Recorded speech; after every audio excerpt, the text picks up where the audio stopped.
What? Hey, Jim, where does wrestling discussions live?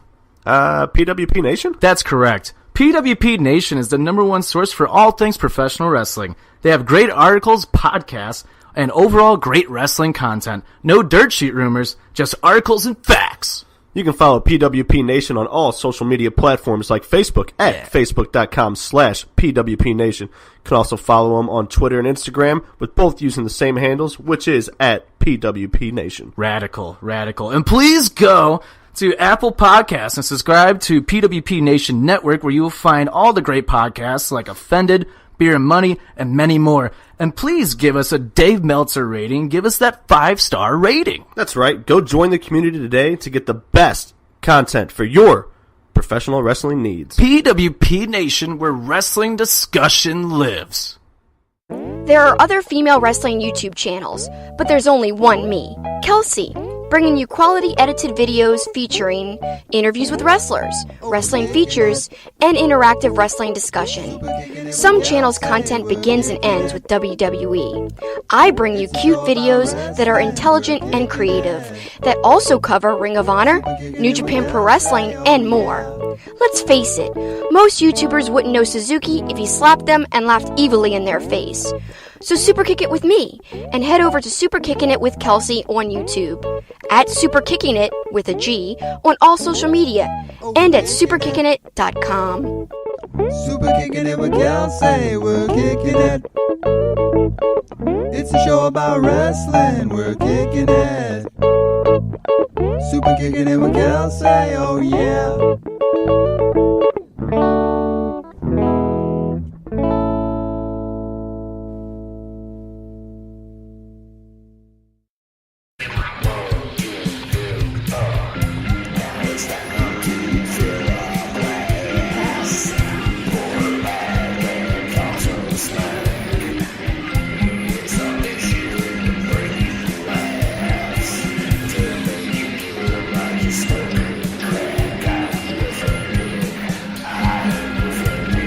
And welcome to Offended, presented by PWP Nation. It's Tricky with Stoutsy, with Clodius, and with Mr. Wilson. Hello. Four horsemen today. Hello. Hi. What's up, you fucking marks? Hi. I'm gonna say it far away from the mic. Oh, Close enough? You're a sick fuck. You didn't have to burp in the mic, Yeah, you you're rude fucking fuck. gross. One of my ear things is fucked up. You're fucked up. Is it not in the budget to get a new one? No, it's not. Maybe your ears just fucked up. He's been getting finger blasted in his right ear. Oh my god, that's the third funny joke you said tonight. Do me in the ear. Anyway, you can follow us on Twitter and Instagram at OffendedPod. You can buy our t-shirt at www.prowrestlingtees.com/offended-podcast. Be sure to listen to our exclusive, Facebook exclusive NHL Talk, which will be back when free agency comes back around. Go check out our playlist on Spotify at Offended Presents Songs of the Month. And if you're not doing it now, go follow us and listen to us on iHeartRadio. Just type in Offended and we come right up. All right. Did you tell them to buy our t-shirt? Yes. Do you remember the website? Hey guys, you should buy their t-shirt. www.prowrestlingtees.com/offended/podcast. You always get the dash and the slash. Yeah. Mark. Dash Wilder podcast. Mark. Fuck you. My name's you. Jim.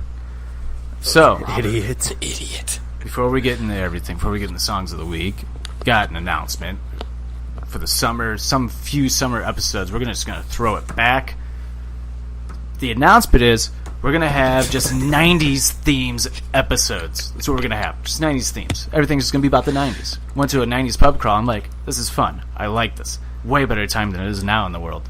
Let's go back to the 90s. In the 90s. It'll be like our version of I Love the 90s on VH1. Basically. That's kind of the idea. But better. Yeah, we're going to do Like several Room Raiders. episodes, but not like Room Raiders. The panty drawer. that show is so creepy. Like the guys that would be like, "Yep, make sure we go through Oh, this this girl has a drawer." yellow Yeah. shirt. She must be down to party. And then she walks in. Look at that bra size. Double D. Double. There's always the one guy holding like her underwear, like she's like, God, I hope you're the first one. I'm Picking it up with the tongs. Using the black light. I wonder what they've been what doing has in the she- fucking room. What's she been doing? Banging. Just stains everywhere. That Girl or finger like, blasts herself I'll never all forget day. this one episode of Room Raiders. I actually remember this. This girl's like, looks at this guy, he's like black shirt, he's like, dude, you use way too much deodorant, obviously. Look at all these white stains right here. Look at all these white stains. Unless that's not deodorant, which is gross. My favorite part is when they'd go into a room and the guy would have like, there'd be something on his dresser, like a box full of like old coins or something, and the chick would be like, I don't really understand, like, is he like a historical person or like, I don't think I like that. And it's like, it's a fucking box of coins. Like, shut the fuck up. Is he historical? Because he has a quarter from last week. And it's kind of like in like a map. Does he just collect change? Why does he have a globe in his room? Doesn't he know the Earth is flat? There's a globe he must like to travel. Shut up. No, the Wait, Earth is does flat. it? I'm a flat earther. The guy doesn't do anything. It's on Room Raiders. He has a purple Sharpie marker. He has a purple Sharpie marker, so he must draw a lot. Must have loved Barney. Dan knows a lot about markers. No, I don't. Because he's a mark.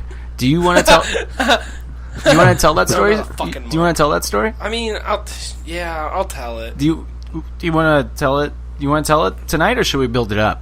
I mean, I'll tell it. I'll tell it. Like, Just say it sure, right now. Let's tell it. Yeah. What if you say it at the end? That way the listeners have to hang All right. on. It's a pretty good one. It's a I fucked know up. what I'm doing. We've been It's calling him fucked up. Marker Man Dan for a while, so stay tuned for the end of the episode to Don't- hear the story. Nobody judge me for it. Actually, no. Fuck you. Judge me. Should we point out we got tanks on for Harambe right now? Yeah, all four of us are wearing tanks. Rains out, guns out. Rains out, guns out. Only because my AC went out, and I was like, "Wear tanks." Damn. Yeah, because you. But it's fixed. It is fixed. It is fixed now. I was gonna say, I Change heard your it. filter. I heard it running. I heard it came in. running. Yeah. You Figured better that one out go all by catch it. yourself. It's because we needed a rocket scientist to fucking figure it out. Yeah. That we needed to Change the filter. change the filter. Did you even like try Google or anything? Nothing. We were just No. like, It's like, that's it. yeah, it's not working. Dude, when it's so hot in here, you're just like, dude, fucking fix it. I'm like, Yeah. I don't know what to do. What, they probably charge you like $70. And then he pulls out the filter, and it's like a fucking animal. He goes, "Oh my god, it's an animal!" And at first I was like, really? You guys just start throwing random shit around. It's so hot in here. This should cool me down. I was sleeping on the couch in the living room last night. It was that Fan hot. You're full sleeping blast. on the couch. Ass naked. I don't even care. Well, anyway, so yeah, we got 90s episodes coming out. We'll be like, what? We'll count down our favorite music, movies, wrestlers, matches from the 90s, whatever. We haven't really thought about it yet. Games. Ooh, Mario Party. Ooh. Pinball. Mario We'll make Party. it up as we go. We'll make it up. Oh, sorry. Yeah. Games, toys. I like Ooh. Legos. Oh, best toys is Porn. probably a good one. Porn. Best toys would be a great discussing question. Yeah. Discussing question to ask the people. Did you say porn? I've had porn pulled up on my phone. for 90s the past porn 20 stars?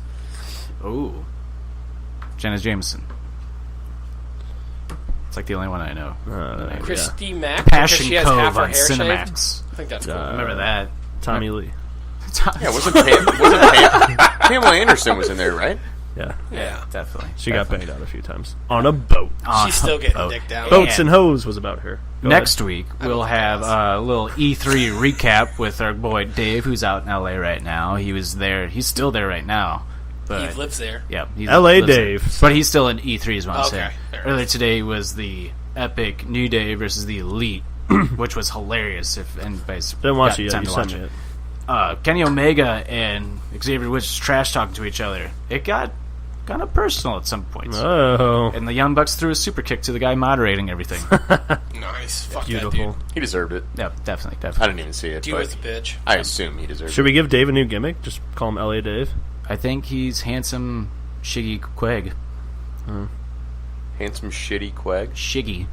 Shiggy? Like Jiggy? Oh, I thought you said shitty. That's what they say. That's sort of offensive. No, Shitty walk. And before we also get into our songs of the week, our video last week that we made, it's a hit, by the way. I know. Great acting. Yeah, great, phenomenal acting. I saw it. Plus us. Golf clap. Future Academy Award winners right here.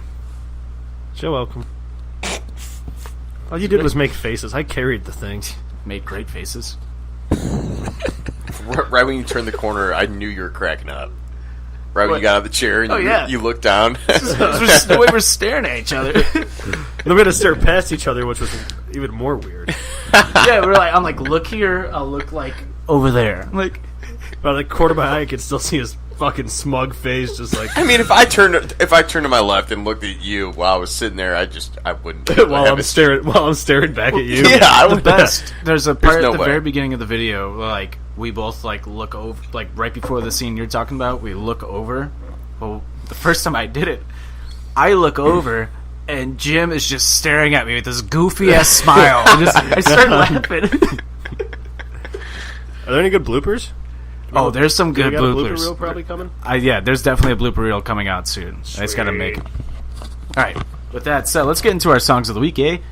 So we got some shit we gotta get into. We got the World Cup started. We got, this past weekend, Kenny Omega Okada 4. We got Money in the Bank coming up this weekend.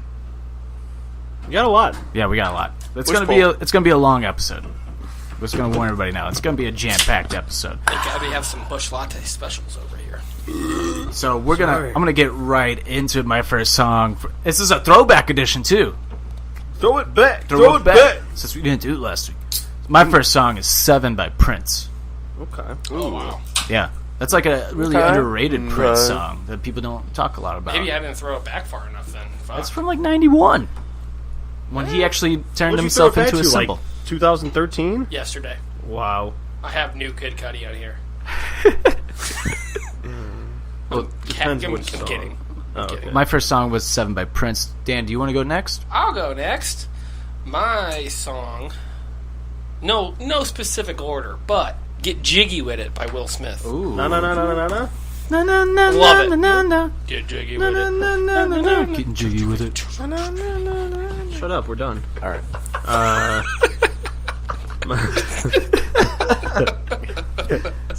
I'm glad we're back. I'm not slapping your hand. Okay. Ow. Don't slap me, Mr. Stout. Sal, don't fucking slap me, you stupid son of a bitch. What are you doing? Sup, motherfucker? Sup? You ever seen Family Guy? There's Thunder Rod T-Rod.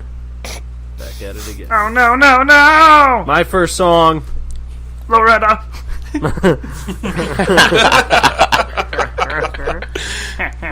Oh, Loretta. My first song. Little throwback to middle school. Little Swing Life Away by Rise Against. Oh, wow. I love That was a good Rise one. Against. It's a really good Oh, song. no. applaud it. Really fucking good song. And Rage. Well, they got some hits Yep. coming out lately, and I was like, man, what was Cut that my one? life into pieces. That's Wrong band. This is my passport. On vacation. Just leaving. Don't give a fuck. Don't call my cell phone. This is my passport. We should definitely make that a song. Did you just make that up? Are you fucking serious? I swear to Good God. for you. That's awesome. Thanks, dude. I'm an actor and a writer. what have you written? TSA, don't touch me. Don't give a fuck if I get a boner. No instruments, just vocals. Alright, go ahead. Am I up? You're up. Smells Like Teen Spirit. Ooh, by Foo Fighters. Nirvana. Nirvana. Foo Fighters. So, fun fact. Naked Lady, You mean Dave Grohl and Friends? yeah, Naked Lady had no idea. So Naked Lady's pretty dumb to pop culture stuff. Like she didn't know that John Lennon got shot. John What? Lennon got shot. Yeah, she didn't know that. I thought everybody knows that John Lennon's dead. Been dead since the 80s. Yeah. You live out where she lives, you don't get much information. That's true. You'll hook Bill, but Jesus. but she didn't know that the drummer of Nirvana is the lead singer of Foo Fighters. Oh, why didn't she know that? She's stupid. If you listen to this She Naked probably Lady, knows Katy Perry did something crazy, though. or Lady Gaga, Someone shaved her fucking head. Wait, time out. Is Lady Gaga and... Bradley Cooper. Oh, no. There's another blonde one. Christina Aguilera? Are they the same person? No. Lady Gaga and like... You're thinking like Miley Cyrus and Hilary Duff. Lady Are they the same Monologue? person? Are you sure? I'm a Hannah Montana. Yeah, I was gonna say Hillary Duff. Lady Gaga totally on and accident. Kesha. Are Lady Gaga and Kesha the same person? No. Are you sure? Yeah, Yeah. positive. Real talk though, have you guys seen Hillary Duff though? She is thick. Yeah. Yeah. So Good is- way. So Yeah. is Topanga. I don't think it's in a good way. Topanga. Save it for the 90s episodes. But, Bro. We're just getting started. all right, my second song is Groove is in the Air by D Light. Groove is in the air. What's your next song, Ben? Yeah. So... Nobody, you don't know what I'm talking about, do you? I don't know what you're talking about. You don't know what you're talking about. This- Yeah, can you play it on the... Hey, Joe Pesci. Whoa. You flee from Wild Thornberries. Who is actually voiced by Flea. Did you know that? Yeah, Okay. that's why I said flee from Wild Thornberries. You fucking jackass. Groove is in the Air by D Light. You know this song.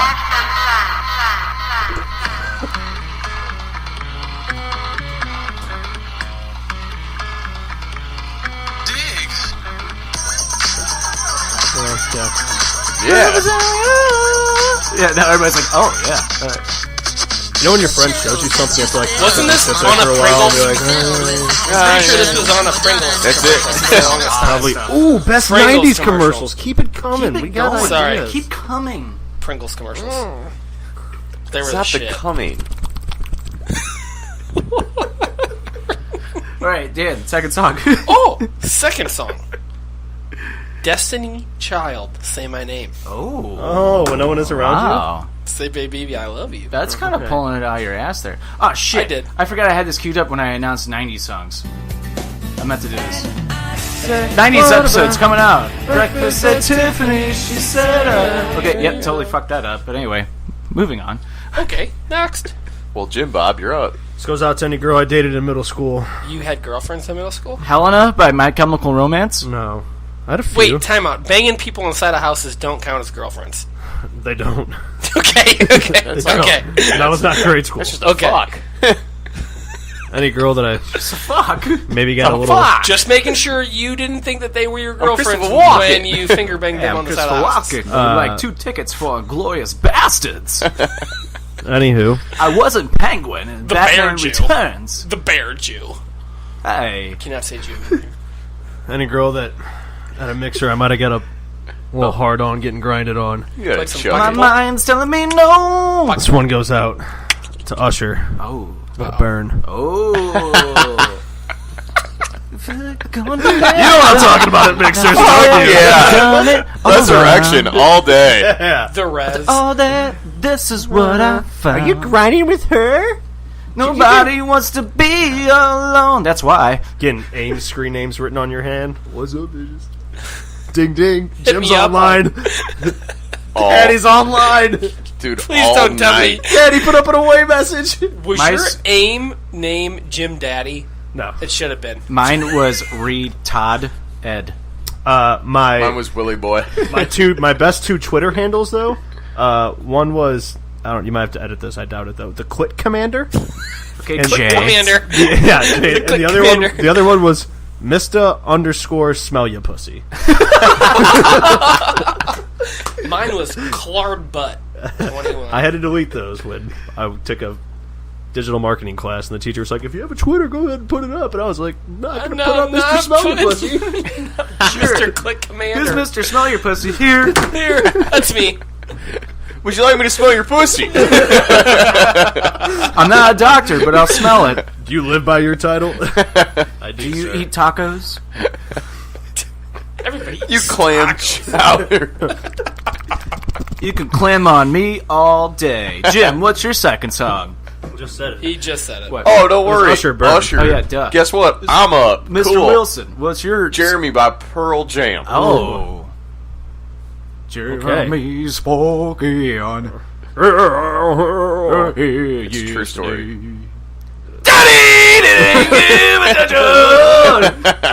Didn't they just go in the Rock and Roll Hall of Fame? A few years ago, I think. Fuck yeah. That was like 2 years ago, maybe. Maybe it was last Fuck year. yeah. They deserve it. Seen them twice live. I guess see them again. They're really good. Yeah, Eddie Vedder. Yeah, Eddie Vedder and friends.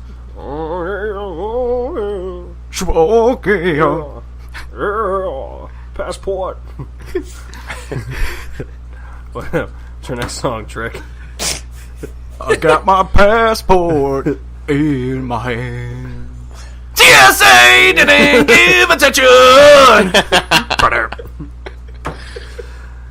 My next song is a song called Dreams Never End by New Order, a little British punk band. I don't even know if they're British. I just threw that in there because I'm thinking of Joy Division, but they're a punk band, an 80s punk band, and I like them. New Order. You've heard them. I know. I know I'm not thinking New World Order. For Kevin Nash, brother. life. Passport. I'm literally just thinking, like, we could probably get some jingles going for some airlines. Oh, yeah. TTTSA is now gonna fill your nutsack. For 4 minutes. Till takeoff. What's your next song? Just slap happy right now. I'm so tired. Do you got your next song ready? Oh, I do. All right, what is it? AC/DC. I've got big Thunderstruck. balls. I've got big balls. I've got big planes. She's got big balls. I got a big passport. Not But for no. the passport. AC/DC. Why are I've we got all- big balls. Why are we on is- passports and planes right now? It's a classic. It's great. It's great. I Really remember gets the you were people like kind going. of That was a obsessed good with that in song. like I high was. school. Yeah. I was. I like songs about balls. Mostly because I got elephant balls. You sit on your balls? Speaking of I elephants, got elephant Dumbo. ballitis. That movie? Yeah, Yeah. Dumbo good. looks good. Looks good. Dude, so remember that Superfly movie I told was on like my list With- to want to see? Super. Yeah, isn't Like what's the- his face directed that? Future. Did he? Superfly? Yeah, He might have been one of them, but Future is like a writer and a director in that fucking I think that was a movie I was like, Yeah. should supposed to be pretty Superfly. good this year. It looks pretty. He looks pretty intense. Future is the director and a writer in a lot of it. And he also does the whole music for Yeah, the whole thing. he does. It looks pretty good. That's what I yeah. Guys, I just wanted to say I am right. New Order is British. Okay, moving on. Okay. Alright, They're from Manchester, England. They're probably fans of Manchester United, if I have to assume something. my next Brits song. love butt stuff. Brits love butt stuff. That's a fact. What's your next song, My Captain third song Dipshit? is by Tears for Dipshit. Fears. Oh, Everybody Wants to Rule the World. yes. Okay. I will really applaud that song. That's one of my all-time favorite songs. It's one of my all-time favorite songs. Everybody wants to fly a plane. Am I up? You should watch the version of that song from the girl from Mr. Robot. It's pretty cool. It's like real slowed down and like Do you No, watch that actually, show, like, Mr. I may have Robot? heard Yeah, I it. like it. Oh, I love it. Really? Yeah. No, Mr. Robot's supposed to be like a really good show. I It doesn't finish seem like it. Started it doesn't late, seem like a or show did you you- No, like. I started early. Did you? Like, I watched the first, 4 or 5 episodes, and I was like, I don't get this guy. He seemed too depressed for me, and I just couldn't do it. Mr. Probot. Mr. Robot. Sorry, Yeah, because you Bro- came in pretty depressed today. Broforce. I did. Yeah. Mr. Passport. By the Mr. way, Passport. before we talk video games next week, Broforce, download it. Great game. So much fun. Yeah, you can do a lot of cool shit. Yeah, download it. We can go play again. Rambro! Ram Pro. Alright, Mr. Wilson, you're up. Peeps. Blind Melon. Oh, no no rain. rain. Yes! Oh. I dig it. I dig it. I like See? watching the bottles gather rain. I'll do. Hey, give me another one. Right. I don't even care what you give me. Just don't give me something nasty. They call me It's your fucking fridge. There's so nasty beer in there. Canadian Dry. Okay. I stand corrected. You have some gross shit in here. There's like 2 things of bush latte, orange juice. Nobody heard me. I'm latte drinking today. All Trying to I watch can my say finger. is that my life is pretty lame. They call me Stoutsy, but that's not my You name. moron, you can. I'm pretty plane. And I don't understand why my plane won't leave on time. Because my passport is expired. That doesn't rhyme. All right, my fourth song is "All Right" by Supergrass. You shut. Does anybody remember that song? It plays at the very beginning of the phenomenal '90s movie Clueless. Nope. We are young, we are free, we are all right. All right, intense stare down. On to Dan. Oh, it's me. I think I've heard it. You've heard it. Is that the one that's serious? like, tell me that you're alright? No. Like, not at all. It's a different All Right song. Is that by Sugar Cult? No, Sugar Cold sings the, oh fuck, what is that one? The Memory song? Yeah, that's right. Yeah. Yeah. I just Who does sing that one? Yep. I have it on my phone. So take me back to where... Okay, Dan, what's your fourth song? Oh, the thong song. Dong, dong, dong, dong. Mostly because people said it earlier. How the fuck did you sing that like Oscar the Grouch? Yeah. Honestly, the best version of Thong Song is by Will Ferrell impersonating Robert Goulet on Saturday Night Live. She bop, Thong Song.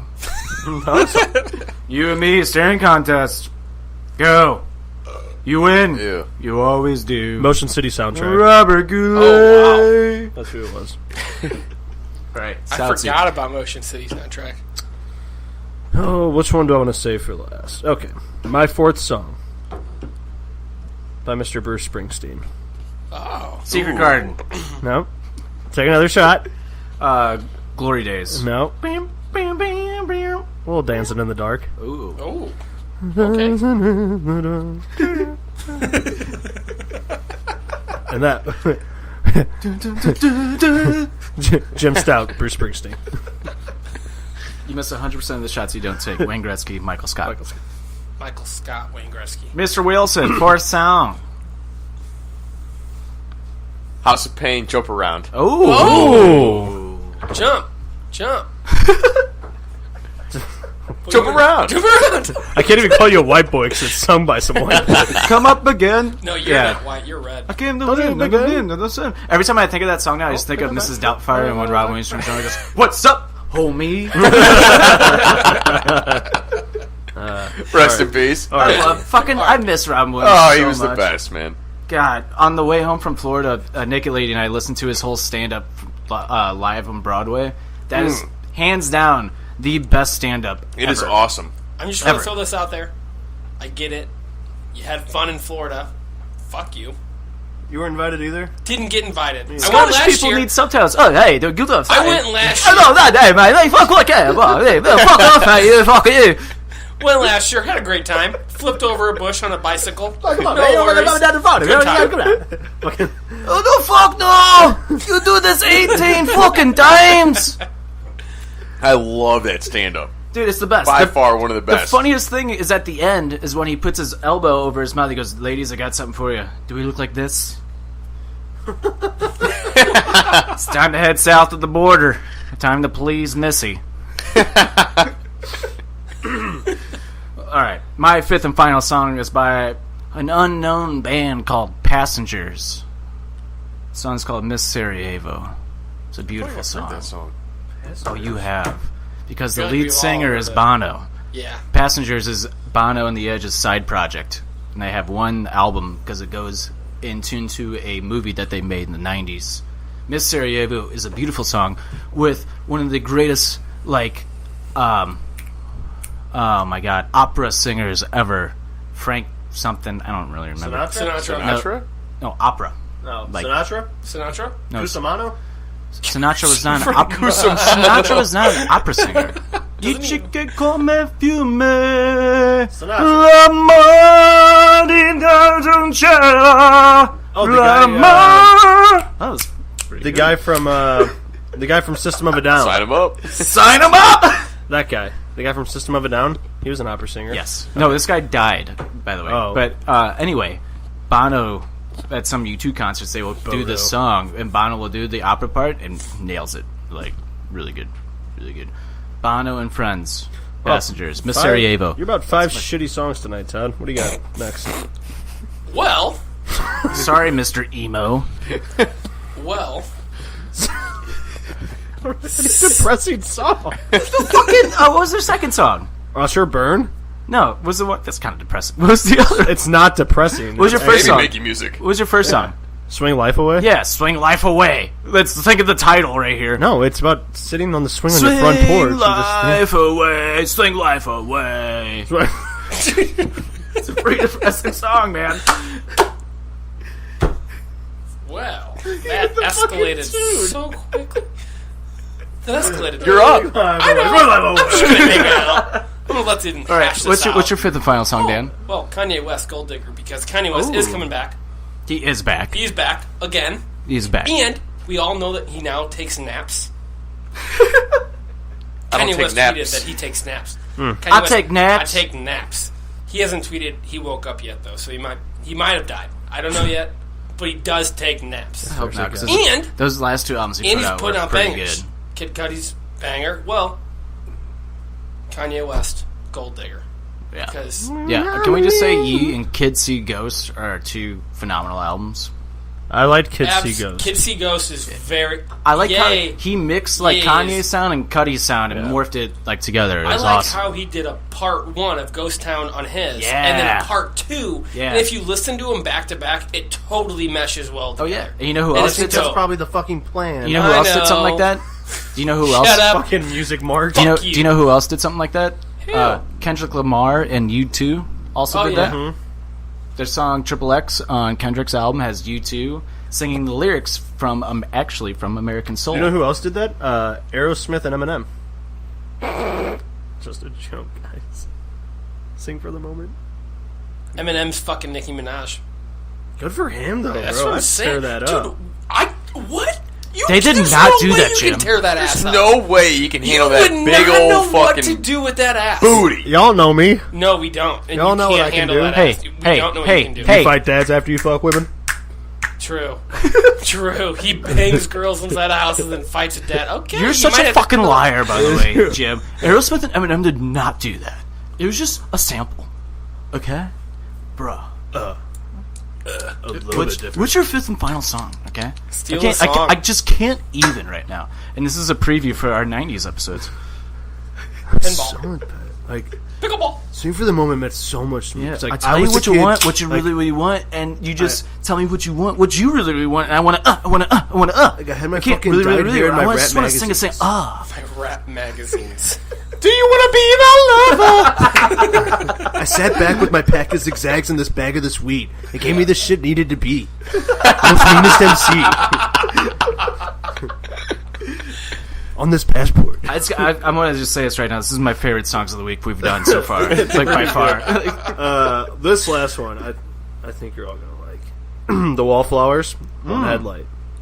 Yes. Fair enough. Yes, just a banger. Okay. Yes, it is. I love bangers. Actually, I'm not That going to song- say. You know what? I'm not even going to say One banger in reference to any headlight. of these. I'll say mine's a banger to Miss Sarajevo. It's the slowest song ever, but I fucking love it. I'll bang to it all day. We can driving home with one passport. Yeah. On the plane. Take good. Are you Snapchatting me right now, son? No. All right, Mr. Wilson, let's end it. What's your fifth and final song, Ski? Killing in the name of Rage Against the Machine. Killing in the name of war. Fuck yeah. That's my impression Great of song. Rage. Like, you want to talk about something? War.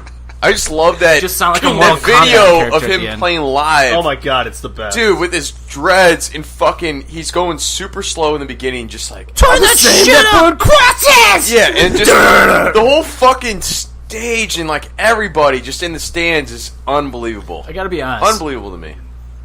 The Matrix, all around one of the greatest movies ever made. Correct? Yes. You guys agree? Yeah.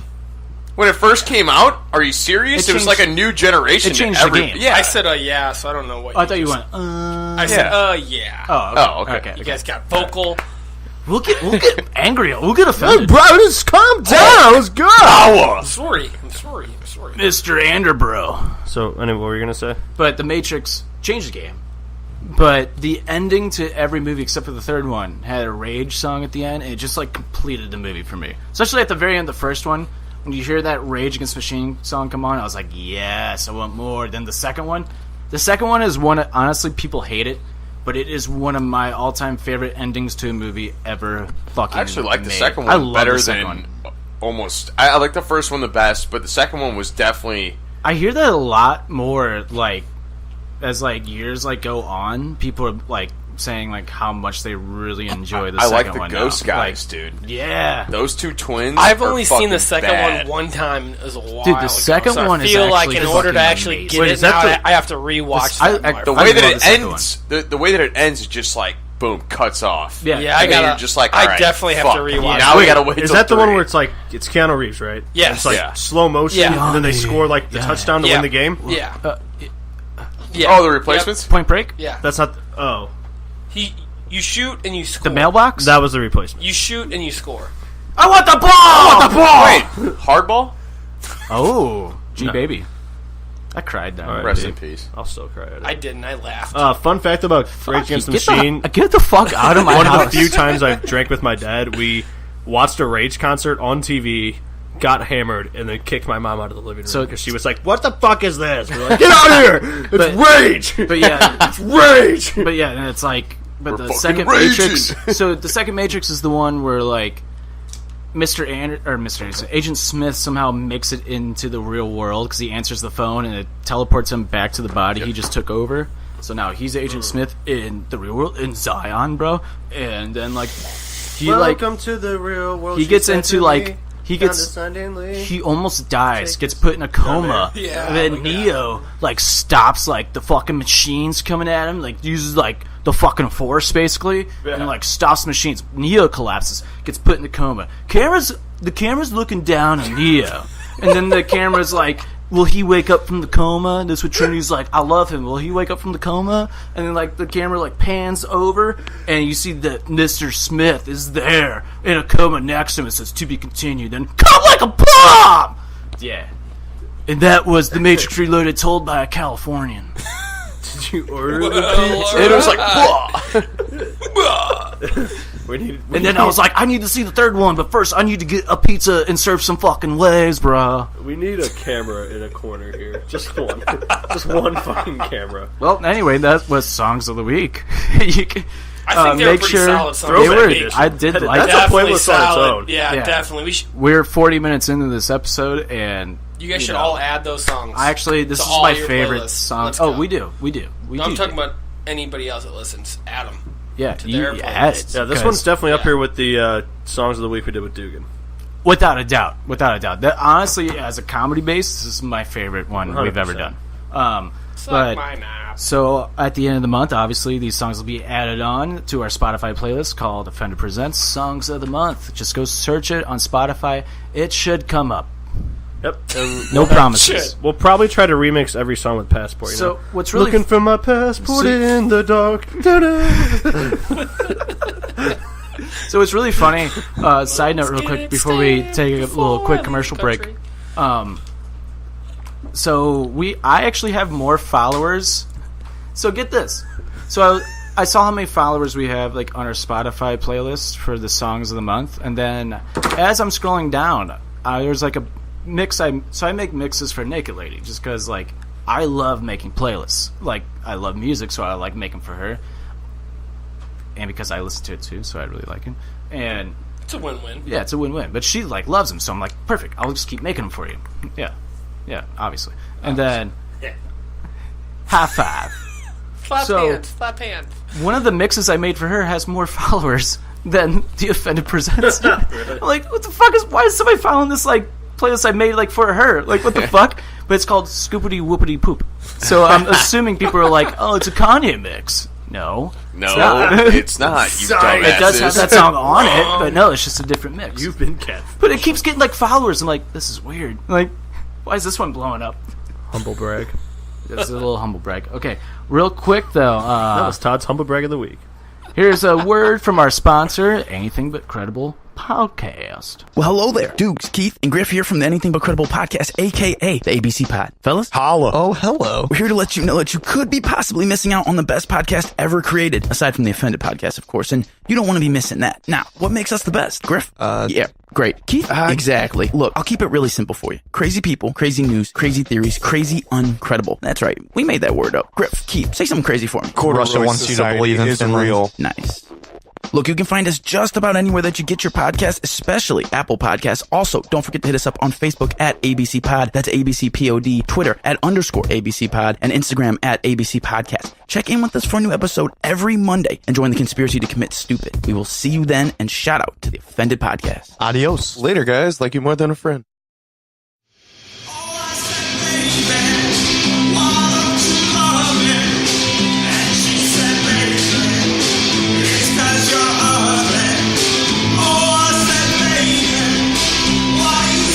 Yeah, we're back. We're back. I thought you gave that up. Back in the box. What amazing. I did. No, dude, he dips. In 2 months. He takes Why you back chomps. on it now? Chomps. Just started playing wiffle ball again. Oh, you gotta feel like one of the cool kids. I relapsed. All right. Anyway, first toppy of the day. Fuck out of here. Oh yeah, Dan doesn't like it when you say toppy. If you Fucking know. hate it. So dumb. Just say tops. That's like undies. Underwear. Or mommy. I just made you say underwear. Or Great song. sissy. What's up, sister? Brother. What's up, sissy? Or right, Dipsky. anyway. First toppy. We haven't done topics in a while. It's been mostly like we have like 2 things where like talks along and so on. But this time we actually have like a few to talk about. Capitals, Stanley Cup champions, possibly the greatest Stanley Cup champions Oh, absolutely. of all time. The best Of bender all I've time. ever seen. Agreed. I'm impressed. It is phenomenal. We're not gonna fucking suck this year. We're not gonna. We're not gonna fucking be sucked this year. Dude, And the capital people is like, yeah, whatever. dude, I just want to.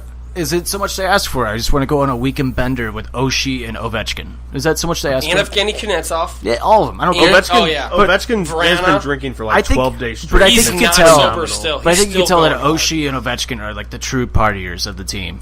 Especially Oshie's new thing now where he puts a shirt over his face and drinks a beer. I don't want to try it. I kind of want to try it too. I think Verana might be slowly creeping up. Jacob Verana or Verana, whatever his name is. The dude's been going after it. So it all He's been starts. right there next to Ovi, right there Yes. next to What was Oshie the going after What it. was the first video that went viral with Ovechkin?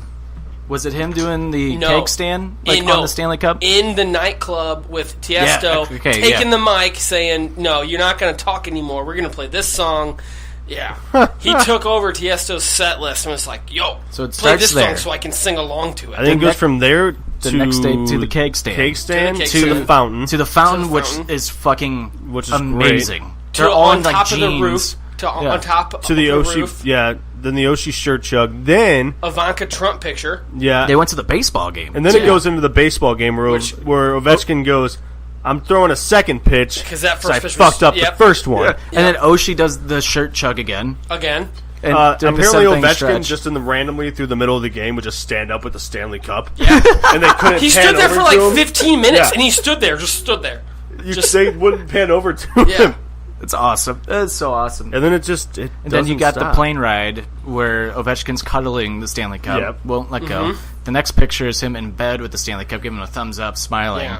He definitely stuck his dick in the Stanley Cup and not his wife Goes that night. to Smith Pelly's Snapchat of Ovechkin just getting Dancing ready for the before the parade. Yeah, parade. just Yep. the pointing. moves. Yeah.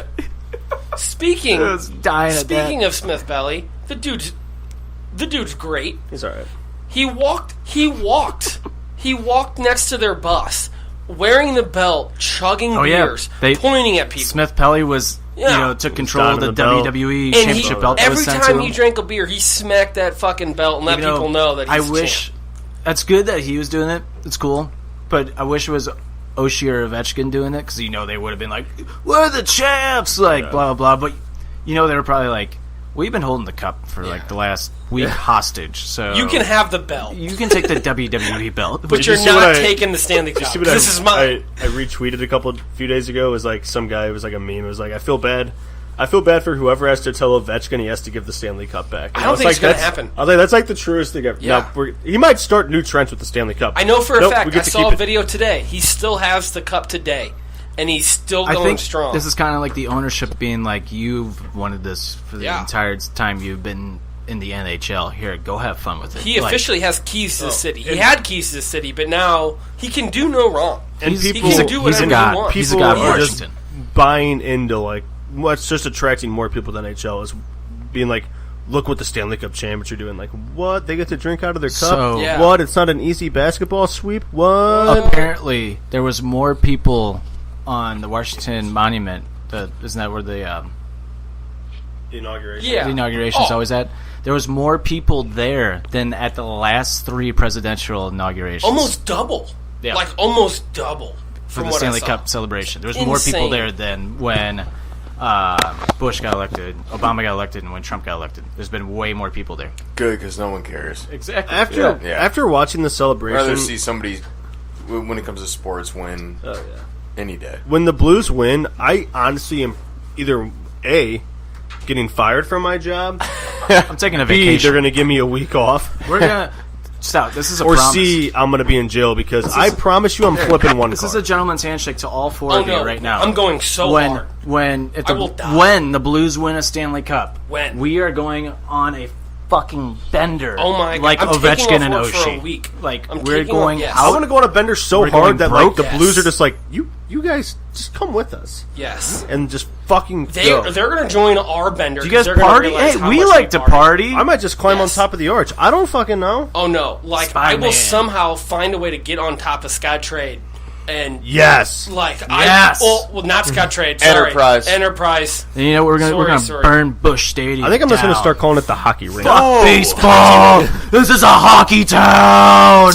Let's go. We're actually more of a baseball town than hockey. I might just get the Stanley Cup tattooed on my dick. I don't know. But we are a baseball town. Lower half of your dick, so it gets large. Well, I'm gonna start the nuts because the base is big. Yeah, for sure. Yeah. Goes up. And so, balls out. So like when you get that tattoo, at first when it's like soft, it looks like the top of the Stanley Cup, but then when it grows, like, hey, I won, and it like grows. It's like like one of those collapsible. And toys, instead of it saying like ring, and instead of it saying like a bunch of people's names, it just says Jim Stout's dick. The old mushroom cup. Don't touch me. But especially my inner thigh. It's an epic bender. It really is. It's phenomenal. Yeah, no, it's definitely going down. What were you just say before that? The what? Oh, but so St. Louis is without a doubt a baseball town. Yes, it is. But when we win the Stanley Cup, we're gonna celebrate that harder than any World Series we've ever won. Well, I think so. Nobody will be at work. No shit, because we haven't won it. Yeah, but like it's obvious. At the same time, the generation of people, as the younger, like our people our age, everybody our age seems to like hockey way more than baseball, almost to a point. Stop playing with it. You can hear it. I feel weird. So I feel like our generation likes hockey almost more than baseball. And I feel like in the next 20 to 30 years, hockey may actually take over St. Louis. That's possible. I wouldn't go that long. Well, we've seen a lot of we've seen a lot of success in baseball. So we're just waiting for. We don't have the Rams. We don't have our head coach is Mike. We don't have the St. Louis Spirit. The generational, like you look at like the generation like above us, they're like mixed. It's like split hockey, baseball, hockey, baseball. The generation above them is like strictly baseball. They hate hockey. Like they don't like any of it. Yeah. They don't know. I'd say our generation is, I think, way more pro hockey than baseball. Yeah. Like without a doubt, I think way more pro hockey than baseball. I'd say the generation probably around my parents are like in their 50s, like my dad's. I'd say they're switching more over to hockey though, because they've been waiting. My dad's starting to switch over. Fucking years. My dad also grew up playing hockey. But my dad was a football, baseball guy. How many times can you count on your hand walking out of a bar, chanting "Let's Go Blues," and most of the entire bar is chanting it. Also, like a lot. Even when it's not even hockey season, people are still chanting "Let's Go Blues." I Let's think go I've ever Blues. chanted "Let's Go Cards" at a bar. I was about to ask you, how many times have you ever heard "Let's Go Cardinals" at a bar? Aside, even during the playoffs. Even during the playoffs, I've never heard it. That. World Series, like after that David Freese phenomenal game, that's the only time I heard like "Let's Go Cardinals." Yeah, it's not like the game. That's it. Like at the game, they do the chant. But I haven't been to a game in like 2 years. years. I just don't give a fuck. At a bar, like the playoffs, you might hear like, "Oh, let's go" type thing, but then it ends. But like, yeah, you could leave game 30 of the Blues. I think the Blues against the fucking Arizona Coyotes, and 3 hours later at the bar, you just be like, "Let's go Blues!" Everybody's like, "Fuck yeah, I'm let's with go." that."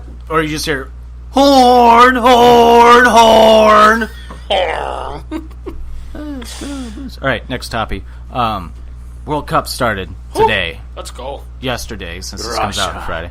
Mother Russia wins 5-0. By God, they have a family for Saudi Arabia. And those goals were fucking sick. Yeah, they were. The All one on the 5 outside. I only saw the first 3. I missed the last 2. It was fucking the second one. I think the second one on the outside of the foot. That goal was a fucking bomb. And the free kick was awesome. Russia, they did well. They did well. Tomorrow / today, when this comes out. Yeah. Spain, Portugal. Oh, let's go! But I'm actually pretty excited for the Egypt game. I feel like Egypt and Morocco. Is it who it is, or who is it? I think that's right. Monaco. Monaco, I think. Morocco. Morocco. I forget which one it is. But I kind of want to see Egypt play. I know they only have the one person, but I didn't get to see him in the Champions. Yeah. So I kind of want to see what he can actually do on a big stage. I got a question for everybody. Since USA is not in this World Cup, do you think it will be as watched at all this year? I think it might be more watched. Previous years? No, I think people might pay more attention this year because USA isn't in it and they're actually able to enjoy the fucking game. That was literally my statement. I was going to compare it to us this year watching playoff hockey. Yes, I think that you're able to sit back, relax, watch other favorite players you have, drink other a favorite beer, teams, enjoy what the game really is. A beautiful game. Because it really is a beautiful game. Aside from these last 2 weeks, though, the marketing for the World Cup hasn't been there, and that could be Russia. That could be said that it's on Fox. This is the first time that's not ESPN, ABC, Disney owned in 15 something years. So maybe the marketing has something to do with it, and Fox's, their marketing campaign wasn't as strong. But I haven't really heard a whole lot about this World Cup. I thought the whole marketing campaign came from the fact that it is in Russia, and it's very hard to get decent headlines coming out of Russia. Yeah. Like, I felt like their marketing had to go down because of where it is. And I feel like they knew that going into it. But I mean, look at the Olympics from a couple years ago. Exactly. So what's the general consensus here for Dan, Jim? Do you think the World Cup will be watched more? I think so. I think it'll be the same or more because, like he said, and also I'm not the biggest soccer guy, but also I mean it's the World Cup. You still have any friends you have that watch soccer. We're from USA, so we root for USA. But they have their favorite players from their favorite teams that they're still... You're going to see people at the bar, instead of wearing the USA jersey, they're going to wear their fucking Argentina jersey. Yep. They're going to wear, whatever. Wilson, I will wear my Argentina jersey. What do you think? Do you think the World Cup is going to be less watched this year because USA isn't in it in the United States? For sure. So, all right. Yeah, I actually didn't think it was going to go this way. No. I mean, I know for definitely a fact, more watched. 9 times out of 10, if I see you watching soccer, you're wearing your England jersey. More like if I can still fit into it. I'm wearing my Argentina jersey. A couple pounds. You're probably wearing a Spain, or you're watching. Even though a lot of the teams, I'm pulling for England. Even though a lot of the big teams are not in the World Cup this year, I mean there are a lot of big teams, but I'm just saying it's going to be more watched just due to the fact that it's more entertaining when it comes to like those lower league. I mean, I feel like in the past 2 years this FIFA has been growing more and more, and I feel like this year kind of hit its stride. Like Salah is on Egypt, dude.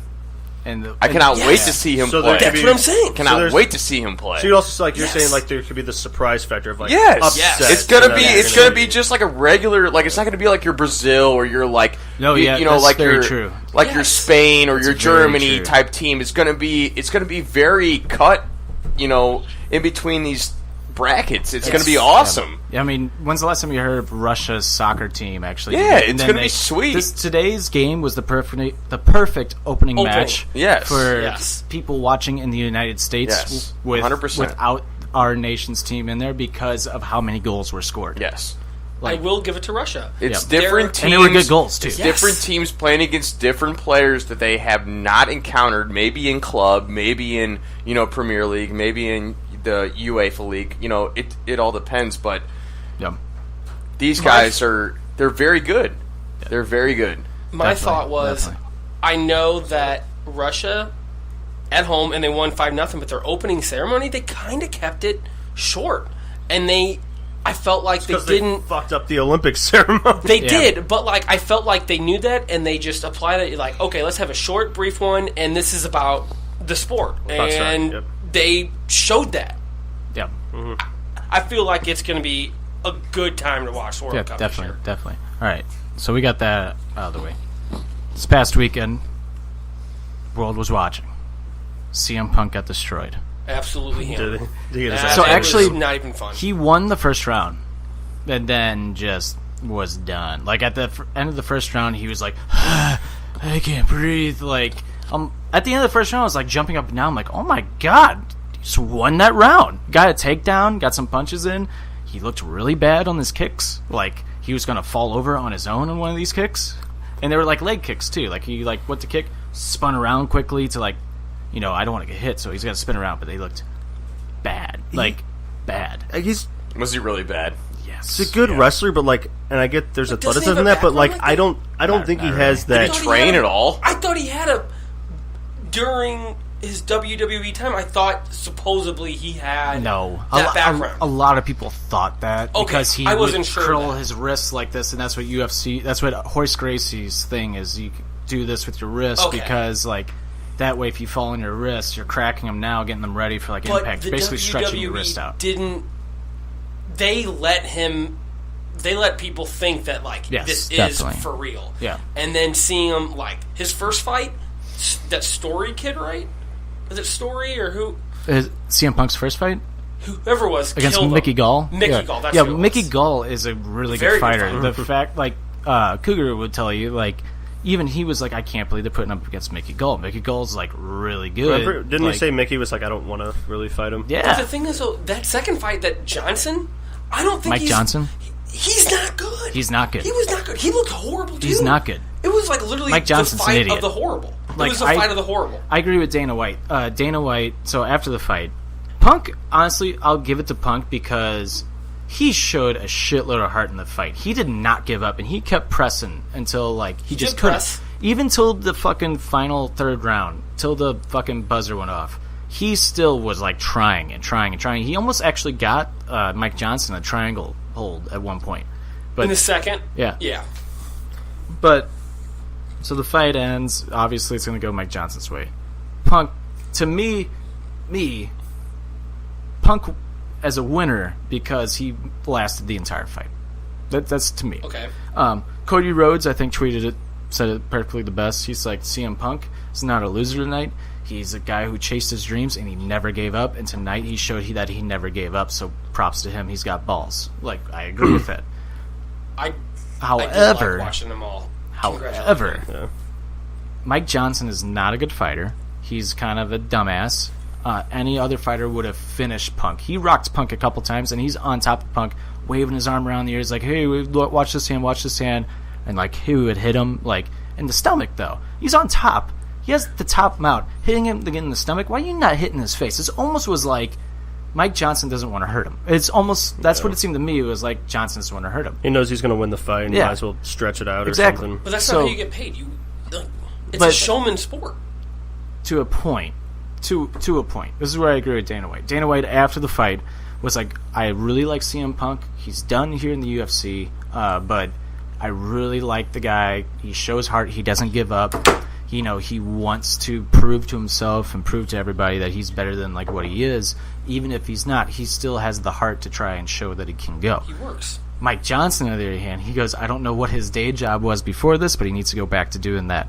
He was like, Mike Johnson, I just don't understand why he didn't finish the fight and, like, kind of, for lack of a better term, put him out of his misery when he had the shots and had the chances to do it. I don't care if he's being nice. This is the UFC. You're like, I understand the gentleman's sport, but like when you should finish the fight, finish the fight. The fans were booing. They were chanting for CM Punk because it's in Chicago. Like, if it wasn't in Chicago, the fans would not give a shit. They wouldn't give a fuck about the whole fight at all. And then another guy asked him a question about if Mike Johnson's going to fight again, and Dana White goes, to me, Mike Johnson is 0-2. Like, that's my opinion. He's not going to fight again, and my personal opinion is that he's a complete fucking idiot. That's what Dana White said at the post conference. In your opinion, if you were Dana White, would you book either one of those two coming up? No. Again? No. All right. No. If I'm Punk, no money. No, I'm not going to pay for that and shit. Views. I'm not going to pay to watch CM Punk. The only way I didn't even. But wrestling fans will watch. That's why Punk goes on the card again, because wrestling fans did watch the first two fights, and they did come out. Yeah. There was a shitload of Bullet Club T-shirts in the crowd, by the way, at the UFC pay-per-view. There was nothing but wrestling fans were there. Like, what Dana White was trying to accomplish, he accomplished. He got his money, he got his draw, he got the buys. Like, it worked. I don't think he's going to do it again, though, because, like, he doesn't... Would you want to? No. And if I'm CM Punk, I would, I think it's time to kind of, like, swallow your pride a little. Like, not swallow your pride, but, like... Go to Strikeforce. Don't even do that. Really? Go to fucking New Japan Pro Wrestling. Go back to what you're actually good at. Why won't he come back to the actual WWE? Because he won't come back to WWE. But he has the talent. Of course he has a talent in wrestling to come back. So why not... Why would you go... I'm not taking anything away from New Japan and their style, because...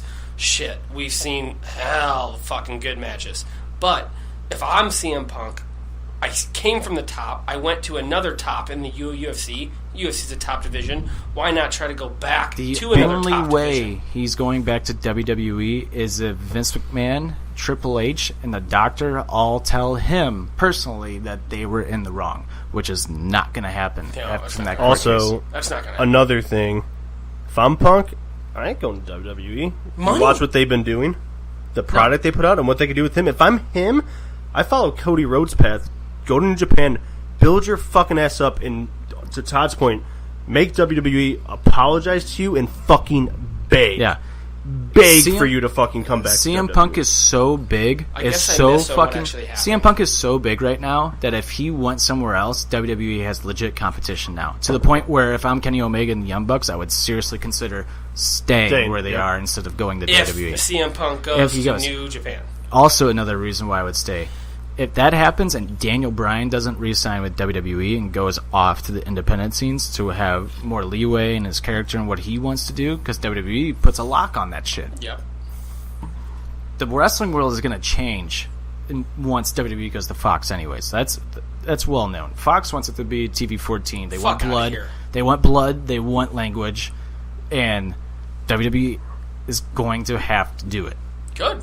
NBC wants WWE to stay the same as it is, which baffles me. Like, it's bad.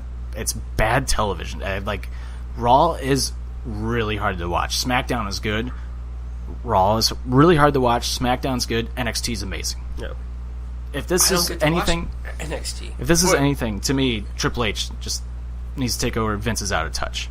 Yeah. But Punk and Bryan going away from WWE will just take that fan base, because they are arguably two of the most popular wrestlers of the last 10 years to come out of WWE and be legitimately fan favorites.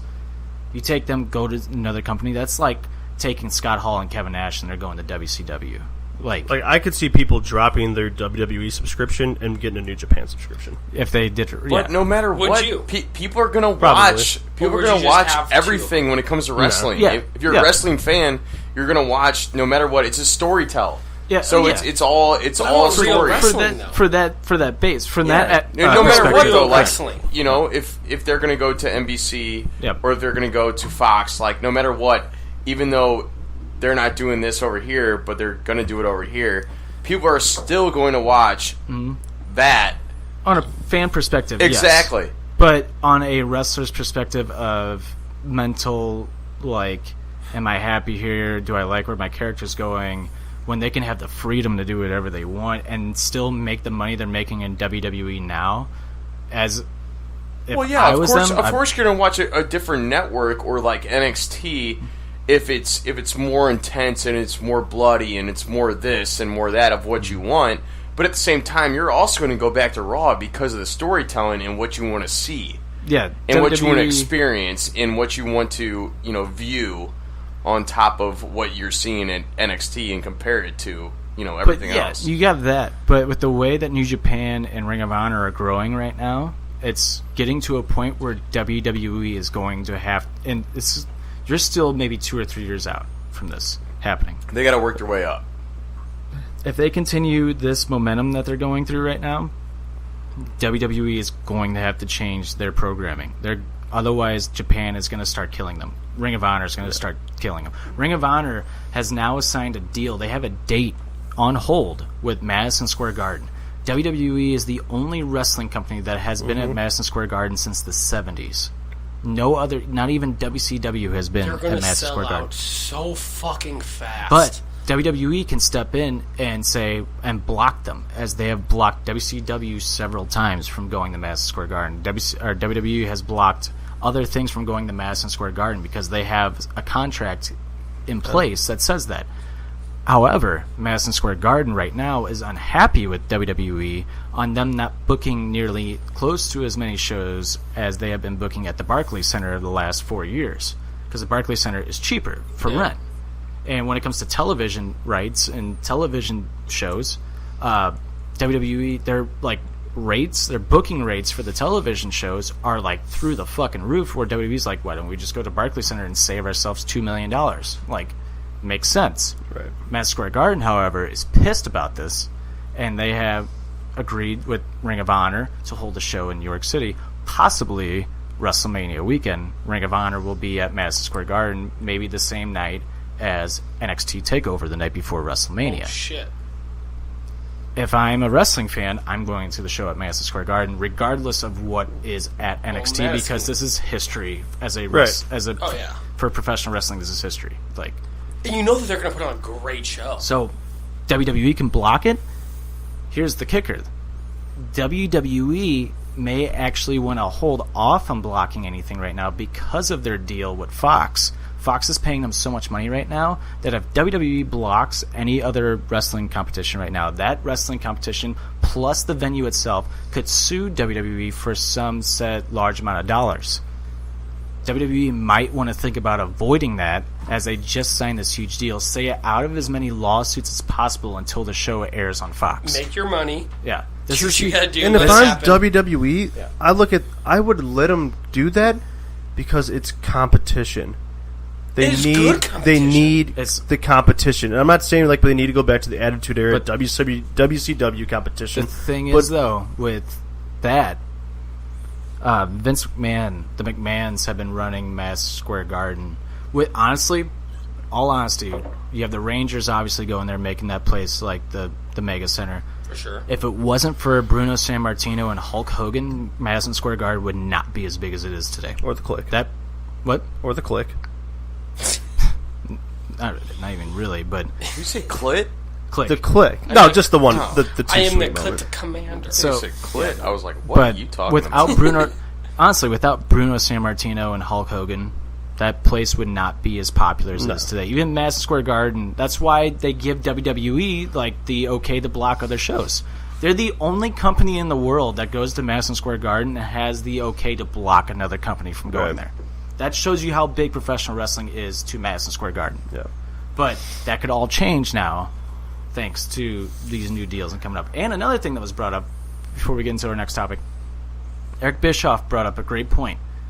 So with Fox buying SmackDown, right? So you go to Fox. they're paying him this set amount of money, NBC is going to renew their deal for Monday Night Raw. How is WWE going to shift rosters? How are they going to promote Monday Night Raw on SmackDown? How are they going to promote SmackDown on Raw? How are they going to do all this? How are they going to be able to put people, say, so they still consider Raw their flagship show. How are they going to say, hey, we got AJ Styles on SmackDown. He's excelling so well on SmackDown. Let's put him on our flagship show. You don't think any executives on Fox is going to be like, nope. We're paying you so much, like X amount of monies.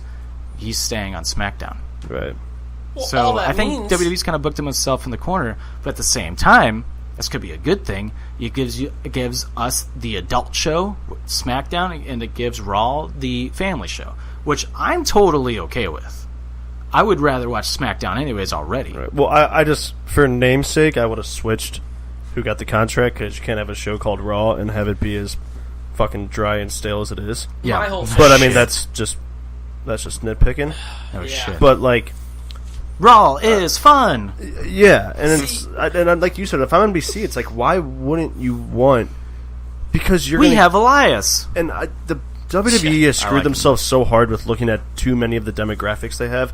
I get they have to for how global they are, but it's just like, man.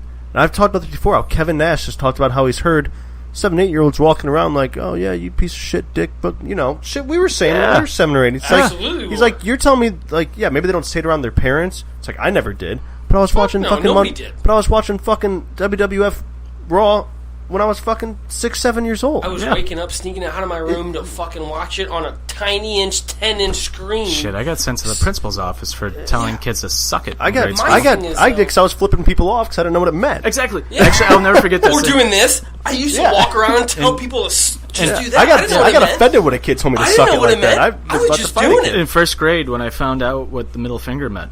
So was I. I was like 6 or 7. I was like, yeah, ha ha ha. And I'm like, suck this. I remember like, dude, you know that means fuck you, right? And I'm like, no. Shit. No. Because I watched it on TV last night and I saw that. Yeah, but I get they have to target their kids, blah blah. And I get parents are a lot more protective, and so this day. But I mean, like, honestly, if you look at and not to like judge people, but the people that go to wrestling shows, they're lower middle class people typically. To a point, yeah. A little rough around the edges people. Us. You know, and it's like I don't think the kids need to be protected that much, especially. I mean, honestly, nowadays everybody is protected because people. Honestly, are fucking to that, what you just said, it's kind of steering away from that of the fan base. If you go to like a wrestling show now, you look around, it's a lot of different people. It's not just basically would like a casual fan or like us outside looking in would be like, oh, the Hoosiers watch that. They probably watch NASCAR too. Dang it! No, it's actually not that at all. Now wrestling has kind of turned into this kind of like indie hipster college like slutty women. Yeah. Professional wrestling as a whole has kind of turned into like the hipster college student what they watch now. Like college, like if you go to an independent show like Ring of Honor, New Japan, any local wrestling show, you're not going to see like your stereotypical like wrestling fans there. You're going to see like young kids there and like young college students there, like just going to have a good time. WWE shows in certain cities are doing the same thing. Chicago, those are fucking college kids. Like those aren't like your stereotypical wrestling fans. Those are like fans who are, you know, just want to go and have a fucking blast. They're your Attitude Era fans, basically. Right. But wrestling is now coming back to that kind of standpoint again. And I look at it as if you look at Hulk Hogan. We went from Hulk Hogan to Bret Hart to Shawn to Austin, Austin Rock. It starts off with like the little goofy like kid. Like the kids love Hogan. The kids start growing up. They don't really like Hogan anymore, so let's give them Bret Hart as a teenager. No. Kids don't really like Bret Hart because he's still kind of like Hogan. So let's give him fucking Attitude. Let's give him DX and Stone Cold. And now we're in our 20s now. We're like, yeah, fuck the man, blah, blah, blah. Reset. Cena is Hogan. You keep kind of fast forwarding a little bit. Like, yeah, we got Orton. It was okay. Yeah. You got Orton Edge. Orton Edge kind of thing. You got that. That was okay. Then you got Punk that kind of like we need it to be more like this. This transition is just longer than it was last time, but it's happening. Right. Well, it's slowly happening again like that. I don't expect them to just flip a switch and go straight. Those kids who grew up with Cena are now growing up. They're in their teen years now. They're in their teen years. And give it 3 years, 2 years, maybe even a year. Really sucks. Yeah, maybe give it like a year. Yeah. That's going to fucking explode again. Like, we are on the edge of professional wrestling being as big as it was in the 90s. Right. Like, well, I hope. And I think they need to start updating their writers. Yes. Everything has been changing, but their writers, I feel like it's been kind of the same. It's that, and Vince McMahon's just kind of out of touch. So update your writer. Vince is a great business person. You have a brand new deal. You have a brand new Fox deal. You have a brand new deal here. You are expanding. You really are. Like you said, you have 20-year-olds, 22-year-olds, modern-day people watching it. Update your fucking writers. The thing that kind of drives me crazy. And draw more people in. The thing that kind of drives me crazy about Vince McMahon is the fact that he's a phenomenal business person. Absolutely. I mean, shit. He's a genius. It's like a wrestling company, a territorial wrestling company from New York, and bought out every single territory in the nation to make it one. He's like, it's mine now. I think he's the most underrated best businessman in the world. I think so, too. Then started a football, and then took that football and applied it more to your WWE, upped your viewers even after your XFL thing, and now you're bringing XFL back. I mean, it's the dude's a genius. Is what I'm trying to say. With that, he's really good. Vince is always trying to stay. He's trying to stay one step ahead of the curve in terms of media and marketing and like all this other business like types. The network, the WWE network, it was the first of its kind to actually feature a live streaming channel that was 24/7. He's the WWE is the first thing to do that. Right. The NFL, NHL, UFC, other HBO, Showtime, every single TV channel is now following in the process. When WWE started that. After the network dropped, I mean, in whatever March of 14? Yeah. I mean, that summer, that winter, it was like NBC, watch on the go app. Fox Sports, watch on the go app. Watch on the app. Watch on the app. Watch on the app. They already had that. WWE are the first to do that. They're always trying to stay a step ahead of everybody. But the UFC literally is taking exactly what the WWE did for years. But like the Ultimate Fighter, okay, I get it, but you literally took the exact same thing from the WWE with Tough Enough. And you literally called it Ultimate Fighter. That's why WWE is better at marketing than UFC. UFC overprices their stuff for they overprice stuff for entertainment that's sometimes it's going to be a fucking bust. You can say the same for WWE, but as a whole, I think I still think this is stay. Professional wrestling is still better entertainment than UFC. UFC, you could watch 7 pay-per-views in a row without anything. WWE, you at least get 7 pay-per-views in a row, you'll get fucking at least 6 great 5 or fucking 6 matches. Good, Even if there's one pay-per-view that has none, the others will make up for it. Like, there's still always going to be that one match, like, holy shit, like, that was great. The other side of your point of how they're like to stay ahead of the curve, Vince also will sit back to see what works. Yep. He'll wait on a few things. He'll wait to see, is that actually going to work with them? Yep. Is that going to work with that company? This and that. And then he'll jump on it. And then he'll jump on it and then make it. This is my gripe better with Vince. He's though. Brilliant. He's amazing at that. When it comes to the TV show as a whole, though, on the storytelling and the wrestling, he needs to step aside and let Triple H handle that. If he did that and still handled like the marketing and the business side of it, oh my god, WWE would be fucking bigger than what it was in the 90s. It would seriously be probably the biggest thing in the world and would last. Like, it wouldn't like fade away. It would potentially could last if Vince would just step aside on the storytelling. Vince still has the final say on every story and every push that happens. You look at NXT, NXT is the only thing that Vince has no control over. That's all Triple H. That's in the contract for Triple H.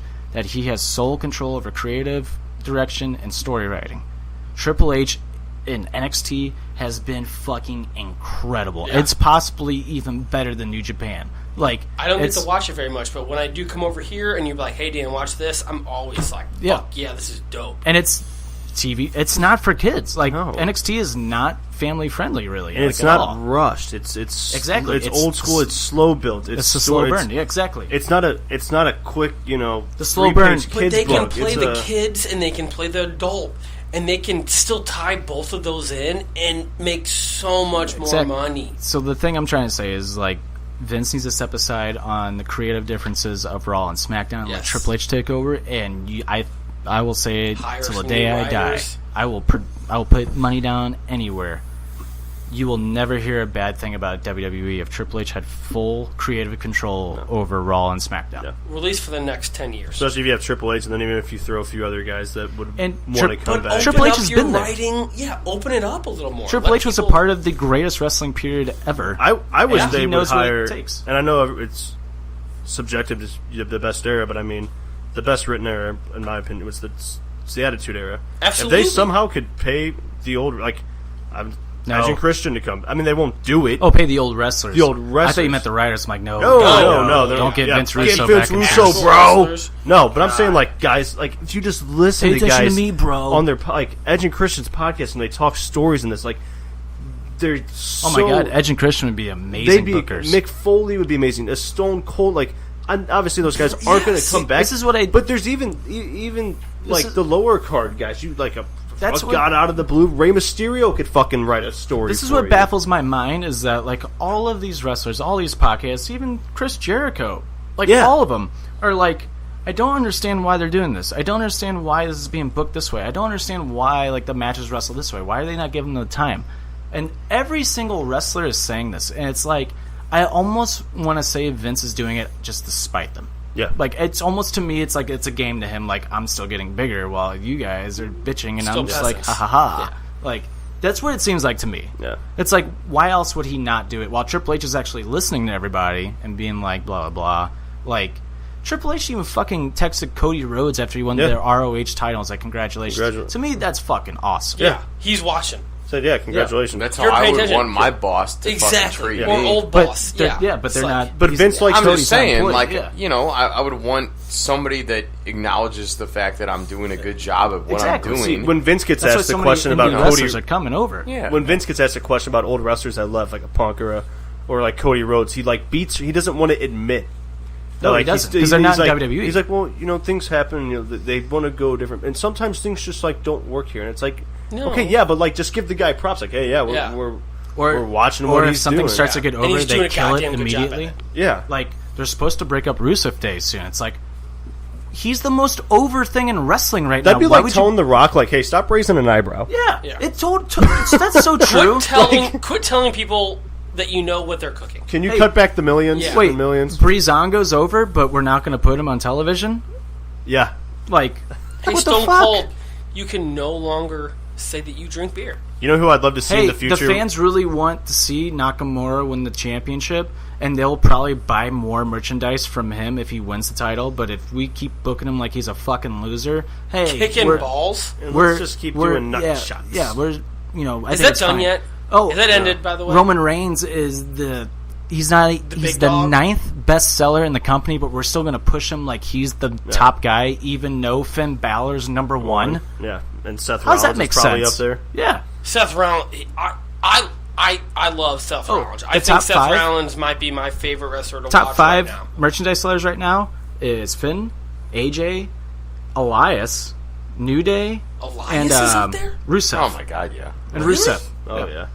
I think Finn Balor. I saw his shirt on Monday night. Balor's number one after the little Hawaiian blue T-shirt that he's wearing. Yeah. That was actually pretty cool. I know Balor's number one for the Balor Club for Everybody shirt. I know it's a long shot of them looking awesome. back at old wrestlers to come, like those guys to come back and write. And to be honest, some of those guys probably like, to the point too that some of those guys are like, I'm away from the company. I got family. I don't want to be. Which is understandable. Exactly. So it's going to be hard to say, but it wouldn't like. God forbid, when Jericho finally retires, put that guy in the fucking promo class on an NXT. Yes. Shit. Because he wants to do it, though. But you need new writers. He wants to do it. Yeah. You need to update your writers. You need to update. Speaking of Jericho, update the company. Yeah. Speaking of Jericho, real quick, Jericho just said that he will never wrestle for another company on U.S. soil. That's why on the cruise, it's off of U.S. soil. He's going to wrestle matches against like Ring of Honor and Impact. That's why over in Japan he's having these matches. He said he's not all in because he doesn't want to disrespect Vince McMahon on U.S. soil. Vince McMahon doesn't really have the pull that he does on other countries or on water, so he's allowed to do that. Yeah, but I think that's kind of cool of Jericho to be like, I just don't want to disrespect the guy who made me a big star. And this is where it all comes full circle now with CM Punk.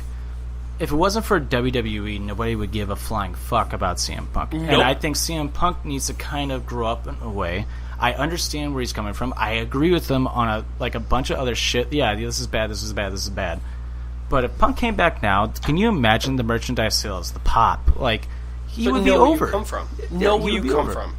Exactly. If they put his music on and he walked out, the crowd would go insane. I'd throw my TV. My way of I'd throw my TV. And he was only in the WWE for what? 5 years, 6 years? Oh no, he was in WWE for a while. Was he? Yeah. I feel like I only watched it during that time. Big? I thought it was only like 2 years that he was like. He was 05. Didn't he have a thing with that one girl? Didn't he get married in the ring to that one girl? No, it was Daniel O'Brien. You're thinking of wasn't he dating that one girl? He's dating the girl. He's dating the girl who got married on that segment you're talking about. Oh, okay. Yeah. Okay. But so Punk. Yeah, she is. Punk signed in 04 or 05 with WWE because they were impressed of his Ring of Honor days, and Paul Heyman was like, Paul Heyman signed this guy. Yeah.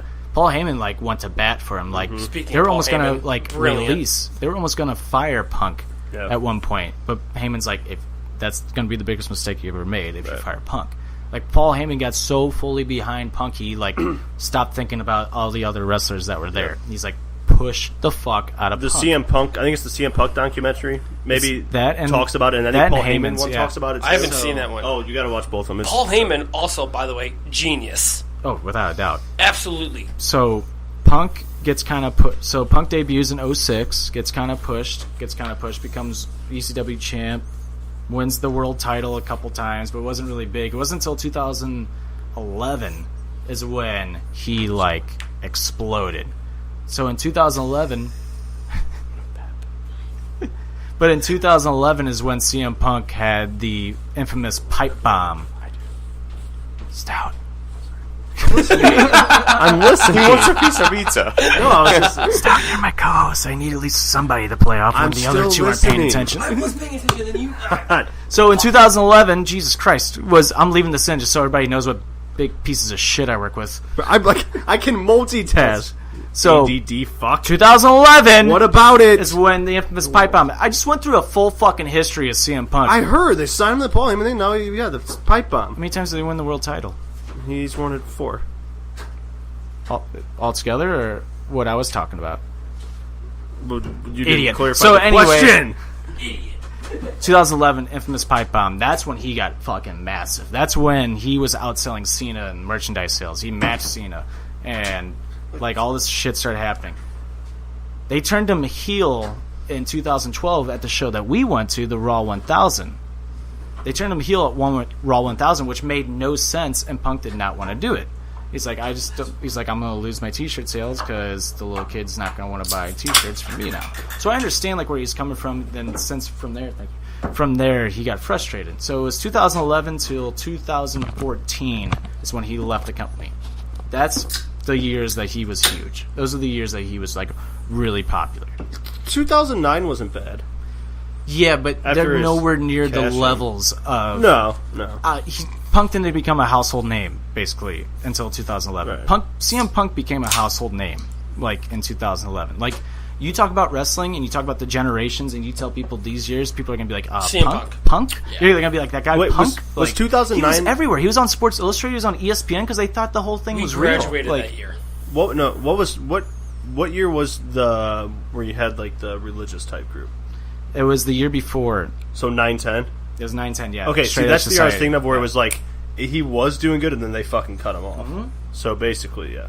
That's why I said 9, because he did. But why did they do it, though?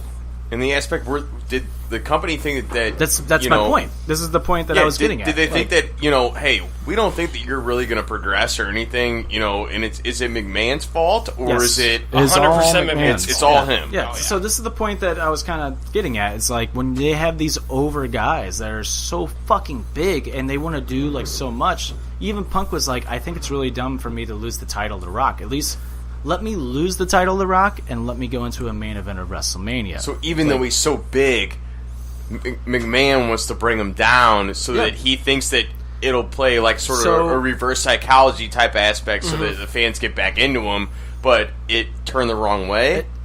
That's how it normally always goes with He's wrestlers. doing the same thing right now. Yes.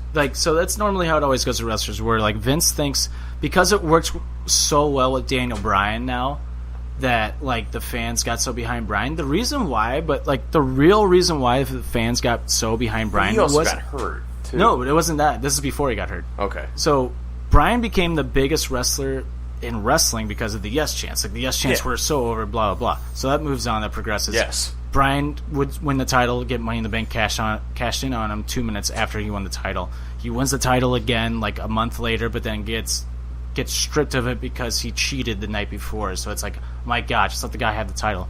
They took him out of the title picture with no intentions of giving him the title back. They put him into a story with Punk against the Wyatts. That was the story. And then they go forward. The main event of WrestleMania is supposed to be Batista versus Randy Orton. That was the main event for that year's WrestleMania, with Punk wrestling Triple H at WrestleMania, and Daniel Bryan, they didn't know what they were going to do with him. You fast forward to the Royal Rumble of that year. CM Punk quits WWE because he cannot stand the management, and he even was on record saying, I was there when it should have been my moment to like main event WrestleMania, and they passed up on me to give it to these part-timers that aren't there working full-time, which pissed me off when I'm like the most popular guy there. Now it's happening to Daniel Bryan. I was just fed up with it. I did not want to wrestle Triple H because it's already happened. Like, we've already done that. It doesn't make sense to do it again. I just want to be done. Like, it's over. I think they were mad that CM Punk was being real, the way that he talked to people, and in the same way that Daniel Bryan's doing the same thing and being real. They're doing the same thing to the big dog. CM Punk quit, really is. the fans were so angry when CM Punk quit that they shit on, I swear to God, I'll show you on the network, every single episode of Raw, every single episode of SmackDown, every match on the pay-per-views leading up to Mania that didn't have Daniel Bryan in, they would just shit on it and just chant Daniel Bryan the entire time. The entire time. And they would boo the entire match until like they got what they wanted. They're like, this is bullshit. Daniel Bryan's our guy. Because Punk was like, I'm quitting because Daniel Bryan should be in the main event. So the fans were pissed. Daniel Bryan finally was like put into the main event. Now it's a triple threat at WrestleMania. Bryan wins. Daniel Bryan's now this fucking huge star, and WWE's kind of just wanted to like act like he wasn't. It's like, no, Bryan is like the guy they want now. Right now in this today's professional wrestling world, they want Rollins and Balor on Raw, and they want Rusev and Bryan on SmackDown, and they're not doing it still. I think they're focused too more of like you said, on the writing part aspect of it. But, like, they need to just go with the flow and just sort of see how these guys play out. But they've been doing the same damn, like he and just said. And do they do that? Do they literally write up a fucking script of what's going to happen every night? Every week. And sometimes not even until like an hour before. See, why, though? Why? Just let them go out there and go wrestle. Go do it. Exactly. You can still write your script to a point, but let them have to a free point. range. To a point. Bullet points. Exactly. Bullet I was just about to say that's that. That's bullet what they did in points. that. It was literally... And the wrestlers used to get sheets from...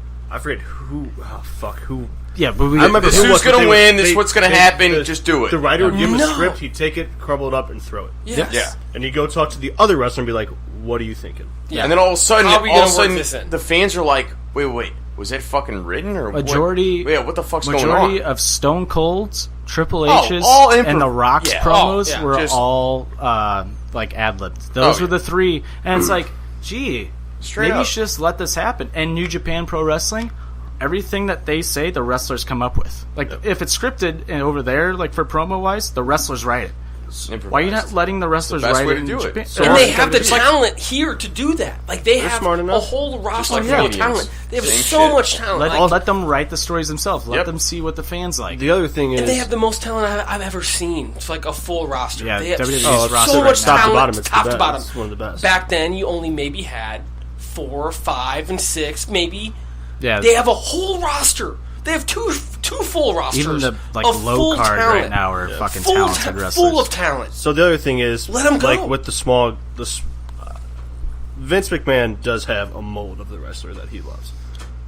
Oh, clearly. Big, muscular, Bigger Clearly. guys. Braun Strowman. And I don't think he's as I don't think it's as bad as people make it out to be, like some of the fucking super marks on the fucking dirt sheets. But Point.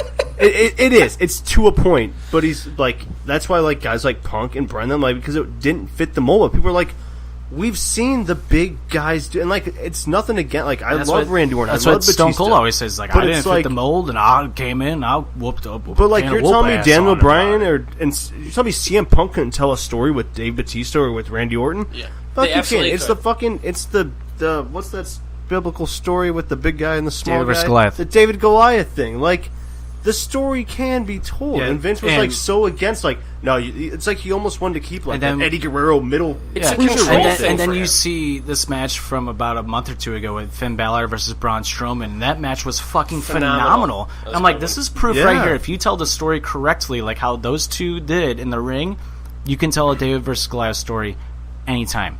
And if you look, AJ Styles versus Brock Lesnar. yep. If you look back and think about who got some of the biggest pops as champions, Eddie Guerrero, Rey Mysterio, the name that we cannot speak of, Hulk Hogan. Chris Benoit. The guys like that like didn't fit the grain where like the fans were like, fuck yes, let's go, because that guy's a fucking worker, he's Definitely. great on the mic and he can fucking go. Yep. But they're doing the exact fucking same thing with the big They are. dog. Yep. They put him over, and now See, they're knocking him back the down, thing thinking he's is, going to though- get put back over. No, but the thing is, though, they're expecting Roman to be like Cena.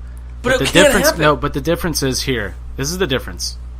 He's When you look Samoan. back at Cena's run in the beginning, when he was getting booed by the male side of the audience, the women and the children still cheered John Cena, and Cena's merchandise sales were still through the fucking roof because of that. Roman Reigns is literally booed by Everybody. and his merchandise sales are not good. But they did that to him. Exactly. They No, did yeah, that to him. I feel bad for Roman. Roman's Yes. a really good wrestler. They was a put him hell of a over, wrestler. But- they put him over, and then they buried him. But they're And now expecting trying the to same result. unbury him. They're expecting the same result as they had with Cena, and it's not going to happen. Not going to happen. And they buried him. And this is kind of like this Sunday at Money in the Bank, which we're going to get to a couple predictions here in a minute. He's wrestling Jinder Mahal. Roman's wrestling Jinder Mahal. He's this going to Sunday. lose to him. It's going to And suck. No, it doesn't matter win or loss. Jinder The thing sucks. I is, hate Jinder. that's like this was apparently rumor is this is the last straw for Roman as the guy, the company. Like if he gets booed against Jinder, who is very well hated amongst like fans, not because of his wrestling, but because of his character. I Like, think his he's the character's villain. Horrible. His But because of character's his horrible. because he's the villain and I like don't all think this Austin stuff. is that good. If Roman gets booed during this, it's kind of like, okay, That's he it. is failed. Like if Jinder is like gonna get cheered over Roman, he like this is failed. You think that You even- bring it to Chicago of all places, Roman's gonna get eaten alive this Sunday in Chicago. This crowd is gonna be so pro Jinder Mahal. I can't fucking wait. I'm so excited just to see all these people pop for Jinder. Fuck Jinder, but I love him I for hate this Jinder. Sunday. So, No, but I'm are gonna you- cheer for Jinder too. I'm gonna will yell not. boring, and I hope the crowd starts chanting boring again. So fucking make Vince realize we are fucking bored. So do you think? So are you saying the SummerSlam match is a no-go then? No, I still think it's going to be a no. I still think it's going to go, but I think it's going to be a swerve, and I think Roman could possibly That's the turn thing. heel. Where's It's the like where's the Bischoff Universal said. title at? Just- Universal title should be Yeah. at the Money in the Bank contract. It Yes. should show up and make a fucking appearance. Yes. Just like- Why? Because the person that wins that is more than likely coming after you. Just Yeah, like- what are you doing? You're just like fucking Eric Bischoff bent said. over in front of Paul Heyman. Eric Bischoff's like, what would you do? Brock, With, I'll fight you. this is what Eric Bischoff Easy, said buddy. yesterday. You're not going to fight eat Brock. you. Yeah. This is he'll what kill Eric you. Bischoff said yesterday. He goes, somebody's asked him, what would you do with Roman Reigns right now as he's failing as a character? He goes, I personally don't think he's failing as a character. I think he's failing from the booking. And I would personally turn him heel against the top face of the company right now, which he is not, because he's getting booed so badly right now. I don't think he's failing. I think it's doing exactly what should be happening to a good booker. And Bischoff looks at the camera and goes, I'm talking to you, Vince. Turn him heel, and you're going to get that Rock Austin reaction against a guy like Rollins or Balor. Like, you're going to get a top face versus a top heel the way it should be. Do you think he will do that? Do you think they're should? It might. Have him turn on Rollins. Do you think they're under the radar trying to build? Why not? Do it like how what happened to Rock, even though Rock was just booed? Well, think about it this way. Oh, blue chipper. I'll give you this on the last thing, because this is going on. Yeah, it is. We escalated. The last thing I will say, WWE has recently just trademarked the NWO again. Really? With Fox coming in, WWE is projected to sign Kenny Omega and the Young Bucks. The NWO apparently will be ran by Finn Balor, AJ Styles, Kenny Omega, the Good Brothers, and the Young Bucks as the new NWO, but they won't be called the new NWO as it comes full circle to the Too Sweet, as the Too Sweet was made popular by the NWO, and that's why they all do it, because of the NWO. Obviously, Shawn and Triple H made up the Too Sweet. So they trademarked it to bring them back to where they're still Kevin Nash and Scott Hall took it over to WCW, joined forces with the Hulk Hogan, NWO. They did the Too Sweet. That was their thing. Too Sweet. Black and White, Bullet Club, Black and White. It comes full circle now. They are Bullet Club is literally the NWO. Yeah, will they be Bullet Club? No, they'll be called NWO. Really? Like, they will come back and be like, we are taking over. I don't think they should do that. No. I think they should. If the group of wrestlers they have to do it to make it work, this is the first time ever I fully, firmly believe it will work. It's copyright, but at the same time, it's WWE owns that copyright, so it doesn't matter. Exactly. So here's my thing, though. So then they're not. They're no longer going to be the Bullet Club. They're going to be the NWO. They can't be the Bullet Club in WWE because New Japan owns the rights. If they do it, don't start off the first month doing like segments with them and like Kevin Nash and shit. No. Just let them do their own thing. I agree. You know what I'm saying? That's only that's something I'm about. Like, I think it'll work. Look at that, bring back the old school. Bring back the new school because we talked about old school feel. Yeah, bring back the new school. Okay. Yeah, we all start talking. We've talked about this before, where it's like that if they can get all them together and it's like the new World Order. Oh, apparently there's very big plans for WWE, which is like pisses me off a little bit because it's like, why are we waiting until October of next year to start this? Start the fucking stories now and have the slow burn till October of next year and bring them all together. Their stories are so quick. It's just like the Nia Ronda story. Not to keep dragging on, but like here it is week after week. I'm going to break your arm. Great statement. Are we getting into that? We'll get into money. Okay, yeah, I'll wait. Okay. Real quick before we get the money back, I just had this written down. Kenny Omega, Okada, Part 4 happened this past weekend. It was, holy shit, amazing. Where do you rank it, real quick? I was like jumping up and down. I watched it the next day over there on the couch. It was before the 90s pub crawl. I was sitting there. My friend Jackie came over, and she's like, what is this? I'm like, match I thought was tonight, but it was actually last night. So I'm watching it now, and I have no idea who wins. It's like, it's almost over. Like, it was already like an hour in. Jesus. It went an hour and 20 minutes. Oh, yeah, no time limit, right? Yeah. It went an hour and 20 minutes. 1-1 apiece. Like, holy shit. Like, they beat the fucking shit out of each other again for the fourth time. There's some moves that they do that she was, like, paying attention. She's like, wow, the wrestling's, like, really different from the wrestling that we watched, like, at WrestleMania. 'Cause she's not a wrestling fan. Yeah. But she was even like, this wrestling's really different from, like, WWE. I'm like, yeah, because they were fucking trying to prove something, and they beat the shit out of each other. I love it. And she was like, oh my god, I can't watch. Like, it's so intense. Like, there's some moves that they do. Today, and obviously, you know who won, right? Correct? Kenny Omega. Finally, I popped. I was holding a water bottle, and I was, like, squeezing. Like, I didn't let go. I was, like, tight the whole time. Like, Kenny better fucking win. He better win. I want him to win so bad. When Kenny got that 3 count at the end, I just took my water bottle and just threw it across the room. Just stood up like, finally! Like, I just, like, said finally like a bunch of times, started jumping him down. I was like, yes! Like the Blues won the Stanley Cup, like, in a way. And I look over at Jackie. She's like, you really like this guy. Like, no, yeah, I really like this guy. God damn it. But yeah, Omega won. Today it was announced that Dave Meltzer gave it a 7-star rating. Wink. Cool, thumbs up. He's just like how my friend Dave said, he's becoming a meme of himself. Yeah. Just make it a 5-star match. What are you giving it more stars, man? Nobody's like, this is where you're like this guy, this wrestling reviewer is losing credibility as a wrestling reviewer. Even wrestlers, they were like, oh, so we're just going up. You're just making it up as you go now. We're adding more numbers to the 5 stars. Yeah, you're just making it up as you go. Like, this is like, honestly, it's like a little kid. Like, how would you rate that movie out of 4 stars? I would rate it 10 because I loved it. It's my favorite of all time. Like, I was like a young Carl Anderson. But it's like, just rate it 5 stars, man. Yeah. Just rate it 5 stars with maybe like a bullet point next to it. Be like, this is one of the greatest matches I've ever seen. Mm-hmm. Like, if you're gonna if this is a genuine 5-star system, you need to stop handing out so many 5-star matches. Yeah. Change the system. I think the system needs to be changed now to a 7-star system because it doesn't make sense. You guys at 7 out of 5 stars. How the fuck does that make sense? I agree with them because the match was great, but it's like, stop it. It's like the Dave? Barstool Pizza reviews. Why does that's why you get made fun of, Dave. Damn it, Dave Meltzer. Anyway, that's for that. This Sunday we got Money in the Bank. A lot of matches.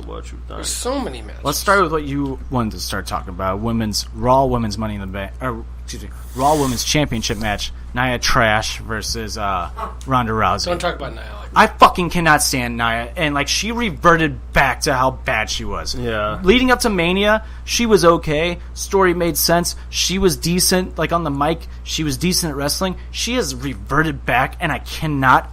She's got to beat Ronda, right? Or is no, Ronda going to win? No, Ronda has to win. Ronda has to win. Yes. How many times has she actually fucking wrestled? 3? She's already better than Nia. Well, that's not hard. That's my point, though. Why, Nia's just so... But it's the WWE. I don't Fuck think that. they're I don't care. Nia fucking has injured 3 other wrestlers because of, she's, not safe in the ring. I was literally getting so angry watching Raw Monday night with the booking and the storytelling. I was literally... Oh, the women's match? That was wild. No, the women's match was fucking amazing, yeah, that's actually. Wild. The Fatal 4-Way from Raw was amazing. Wild. No, that's not what I'm talking about, though. Nia's pisses me off. Bobby Lashley pisses me off, and Jonathan Coachman pisses me off too. Jonathan Coachman is fucking terrible. I don't know if they're making him be dumb on purpose. I think they are. I don't know who that is. Dude, it's why would you make one of the most knowledgeable guys of one of your best eras be an idiot? It's I just don't get it, dude. Raw was literally giving me a headache. I almost turned it off, and I was like, I can't watch this. Dude, I haven't watched, but I'm with you. I don't understand what Nia's character is. Is she the big bully or is she nice? Which one? Which one are you? And it's not like she's playing the condescending nice. It's she's giving legit compliments, and it's hey, this is the story of Nia before Mania, and I'm a anti-bullier, blah blah blah. Now here we are at Money in the Bank 2 months later, and I'm a bully now. Yeah, it's but I'm also not fuck, a bully. Nia? It's that's the only reason I just cringe. It's the only reason I wouldn't put Ronda over is because Nia did not help build Ronda as the face big. You know what I'm saying? I don't... Dude, I'm at the point where I'm just just get the title on Ronda, let her hold it forever, get it away from Nia, and get Nia off my fucking television, because Nia is terrible. Terrible. I hate her. She's my least favorite wrestler of the entire WWE. Every time that she comes on, I'm just I don't even fucking like her. She is Nia Trash. She injured Bayley. She injured Bayley last year. And then she's gonna fucking whine and complain on social media I'm not getting pushed. Wham, wham, wham, wham. Fuck you, Nia. Fuck you. And then you're gonna get asked about it 5 months later, right before WrestleMania, when you get your fucking title shot, and you're like, oh, I didn't say that. I'm all nice now, blah, blah, blah. Fuck you, Nia. You suck. And you're proving it now why you suck so much. You're terrible. You're trash. Nia Trash, you're trash. You're garbage. You're a piece... You're a steaming pile of garbage. That's all you are. So here's my take on... I cannot stand Nia Jax. She is legitimately my least favorite wrestler. I would rather have David Arquette win the WCW title again than watch fucking Nia Jax on television. That's actually kind of true. Wow. Nia Jax is terrible. So... at least... You know what? I'm sorry. Like, I'm so fucking fired up right Triggered. now. At least, He's like, triggered. At least, He's like, triggered. Awesome Kong and, like, TNA. Because that's what they want. They want Nia to be like how Awesome Kong was in TNA, because she was dominant. She was a bigger woman who could fucking beat the shit out of anybody. Nia's not like that. Nia's not scary like Nia Jax, or like Awesome Kong. Nia has the face of like, oh, you look like you wouldn't hurt a fly. Like, Right. she doesn't have the face. She doesn't have the mic skills to like scare you. She doesn't have the wrestling ability to scare you. Awesome Kong had all three. Yeah. Like, sorry, Nia, you're just not good. Pick something else to do. Your cousin's The Rock. Go get a movie role. Like, I don't give a shit. It'll be a B movie because you suck at acting. But get the fuck off my television. I hate her. And cut. God, I hate her. I hate her so much. Hey, I think, like, I want to challenge you to a championship match. What do you say, Ronda? Ha ha ha. I'm going to smile because it's actually on TV. Ha ha ha. Yeah. 5 hours later. Hey, this is what happened earlier. And they actually show it on TV. It's like, you fucking idiots. Yeah, and then she hugs Ronda at the end, like they're buddy-buddy. And we're best friends, blah, blah, blah. And now she's like, I'm going to bully you. I'm like, what the fuck? She's dumb. She uses her size to an advantage when it comes to television. That's my point, though. But she's not good. She's not good at like her gestures with her like, body are not like. Yeah. I get what they're trying to do, but she's just thing. not good. Like, Awesome Kong was good. Yeah. Or Karma, whatever she was called in WWE. But like, she's just not good in Like, Nia is just not good. Like, I have nothing else. I have no positive things to say from Nia Jax. Nothing. I have nothing to say. She injures wrestlers, and she just is horrible on the mic. So she's the Ryback of the women's division? Oh my god, that's the most perfect thing you've ever said. You're welcome. That is the most perfect thing you've ever said. Nia Jax is without a doubt the Ryback of the women's division. So Casey Ryback. WWE? So No. here's what I was going to say about Ronda. What they need to do with her. The whole I'm going to break your arm thing, I like it. I don't like the way it's scripted. I think it's scripted too softly and too quietly. It needs to be almost like a get these hands type chant. Where she's like, you know what I'm saying? Like, I'm going to break your arm. And the crowd's like, break your arm. Like, shit. Like, but on Raw this past nothing Monday given night, to her, Ronda was good on the mic. Nia, though? But Nia just just like, yes. Or she just, she just goes, Ronda's getting better on that mic. she just Ronda is getting better. But I think they need to, because when she got, like, kind of pissed at the end, she's like, I'm in the UFC, like, all that. I was like, all right, I like this, but, like, that's, if they're going to do the break your arm thing is her little thing right now, because that's what she's going to do. She's going to do arm bars all the time. They need to convince her, I don't know if it's her or the writing that's, like, just say it, but they need to be like, get into that. If that's going to be your little trademark thing, get into it. Because that gives her something to connect with the crowd with and get even more fucking behind her. You want to know? Here's my impression of Nia. Only going to help her. Here's my impression of Nia Trash cutting a promo. You want to know something, honey? You want to know something? This Sunday at Money in the Bank, you want to know why you're not going to put me in an armbar? You want to know why? Pause. I'm going to look at the crowd like they're chanting something, but they're not. I'm only looking because I forgot my lines. I can't remember what I'm supposed to say. And then the crowd starts booing louder, like, thanks, I finally got that reaction. Oh, yeah, you're not going to beat me because you can't put it on me. Ha ha ha ha ha ha. Little girl. Smile, break character. Ha ha ha ha ha. I'm The Rock's cousin. Like, that's the only reason why she's as big as she is. Just give me Alexa Bliss and that big ol' ass. Dude, she's so hot. I'm sorry, I can't. Oh, I agree. Like, I don't like. I think that was the worst person to put. Like, I'd rather just see her and Natty go at it. At least Natty will be able to feed off. Like, I don't like Natty. She's a good wrestler. I just hate listening to her. I just hate listening to her. I'd rather see Kelly wrestle than Nia Jax. Kelly was phenomenal. I'm taking it out of the looks perspective. I'm taking looks completely out of it. Oh, I'm not kidding. I would rather see Kelly wrestle than Nia Jax. Oh, yeah. I hate Nia. And the only reason why I say this is because Nia is so dangerous in the ring. She has hurt like a couple Is it because wrestlers. she's so bad at wrestling, or is it because she's so big? Oh, I don't like her because no offense, I'm not trying to like fuck the I know, I'm just trying. That's what I'm saying. Is like Awesome Kong was great. She's a good wrestler. She protected the people she's wrestling though. When you're wrestling somebody in the WWE, you have their lives. You have their fucking whole career in your palm of your hands for those 10 minutes that you're wrestling. But Nia has she knows that? Yes, she knows that. Like, but Nia is like she's hurt Bayley once. She's hurt two other women's wrestlers in NXT and in training. She's hurt somebody else on Raw. It's like, and now she's hurting Todd pretty hard. So then why? I'm actually scared for Ronda in this match. Like, I would not pair Ronda up with somebody who I still think in my eyes are green. On Monday night, I was actually a little bit. I saw those two had their little if or tiff or whatever on fucking Monday night, whatever the fuck it was, that Ronda ended up putting her into an armbar, of course, but. There was a good minute there where I was a little worried for to seeing her get dropped by that big bitch.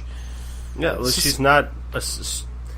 She doesn't know what she's doing. That's pretty much the bottom of it. It's just, why the fuck is she on there? Why don't you just get her out of here and go fucking train? Because she's big. That's my point. And she complained about it on social media, giving WWE a bad rep. And a news got leaked that The Rock told her, "If you're not happy, leave." Like, yeah. And like.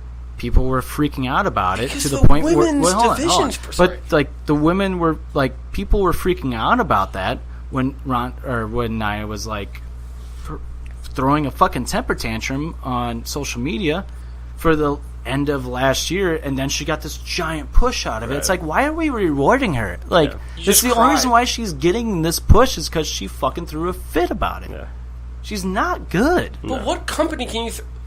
Todd, go online, throw a fit about a company that you've worked for, that literally, no offense, Wilson, go somewhere and throw a fit on social media, tag your fucking employer, but you're going to get a raise for it, essentially. Like, I don't get what company would still... A company that does that is any company that's publicly traded that can get shit on by social media, the NFL, the NHL. But there's got to be a point. There's got to be... But they cover their ass.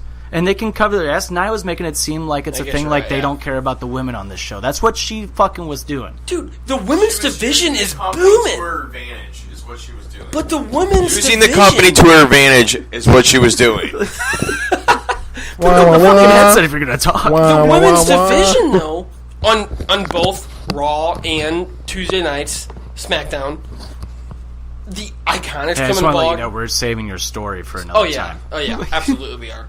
But having the Iconics on here and like having the women's division on both ends, Monday and Tuesday, is actually pretty decent. No, it's awesome. It's very good. But they're wasting a spot with now there is a plateau of Sasha and Bayley, and there should not be a plateau of Sasha and Bayley ever. That's just my opinion about it. I think there's like but they're still going with it, right? But they don't know what to do with them. And it's like, I know what to do with them. Fucking turn one heel and have them go against each other. Yes, no, they know what to do with them. They just don't 100%. do it. They know what to do with them. They're just choosing not to do that. I'm gonna go muff diving on that. Easy. Don't buddy. talk about those two that way. They're respectable. Now, Mandy Rose, I muff dive. Real quick, dirty right? girls. I'm gonna run through. That's the only match like I really wanted to dive into because it's pissed me off so much. Well, so I'm gonna go real quick through everybody. Let's go. All right, let's start with that match. Who do you have? We're all women's championship. Nia Jax, Ronda Rousey, Dan. Who do you have? Ronda. Jim, you got Nia. Ronda. I got Ronda also. Fuck you, Jim. 3-1. All right. Daniel Bryan versus Big Cass singles match. Dan. Daniel Bryan. Cass. Daniel Bryan. I have Daniel Bryan also. You guys are all idiots. What's wrong with you? What's wrong with you? Possibly the worst feud of the year. Bobby Lashley versus Sami Zayn. Who cares? I got Bobby. Obviously, it's going to be Bobby Lashley. Who do you have? The other one. Yeah, Zayn? Yeah, sure. Because Bobby Lashley can suck my cock. Ooh. That's actually... I could totally see that happening. happen. You gotta tell me. I know what it is. Easy, Bobby kid. Lashley, Sami Zayn, Mr. Wilson. Bobby Lashley. All right. WWE SmackDown Tag Team Championships, the Bludgeon Brothers versus the Good Brothers, Carl Anderson and Luke Gallows. I got the Good Brothers. I think they're taking the titles, bro. I think they're taking the titles. Yeah. I want the Good Brothers. The Bludgeon Brothers are going to win, though. I wouldn't be surprised. Yep. I want the Good Brothers. I have no idea what's going on in that situation, so I'm just going to say the Bludgeon Brothers. Yeah, because they've got mallets. I'm going with him, too. Because they have mallets. All right, so 3 versus 1. They're going to kill you. Oh, we got the Intercontinental Championship. Okay. Burnt Down, Mr. Burnt Down, Seth Rollins versus the songbird of our generation, Elias. I think Elias is taking the IC title. Nope. No. No. Nope. No. I think he is. No. I'm going against you. No. Yeah. I'm going against you, too. All right, so it's 3 versus 1. My real quick opinions, because they don't have any other title on that show, and Seth Rollins is carrying that title. Yeah. Can make the chase though. The chase is And always because of his better. song. It's because of his song. The chase is always better than the person holding the title, and they're fucking building the shit out of Elias. It's a good SummerSlam match. I don't think that's gonna last. I think you could see Rollins in a bigger match for SummerSlam. That'd be dope. Yeah. Next up, we got the big dog Roman Reigns versus modern day Maharaja Jinder Mahal. I have Roman winning. Fuck. Against two? Jinder Mahal. I hate that motherfucker. I'm gonna go Jinder.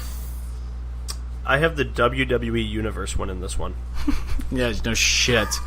That's a legit response. If I'm booking, honestly, if I'm booking this pay-per-view, that match goes on first and get it out of the way. Yeah, just knock it out. The crowd's winning. I'm gonna that go match. Jinder. That's like on a social media standpoint. That crowd Can they is do that? the crowd's just gonna take over that match. And just they're gonna figure. Okay. Yep. Who do you have?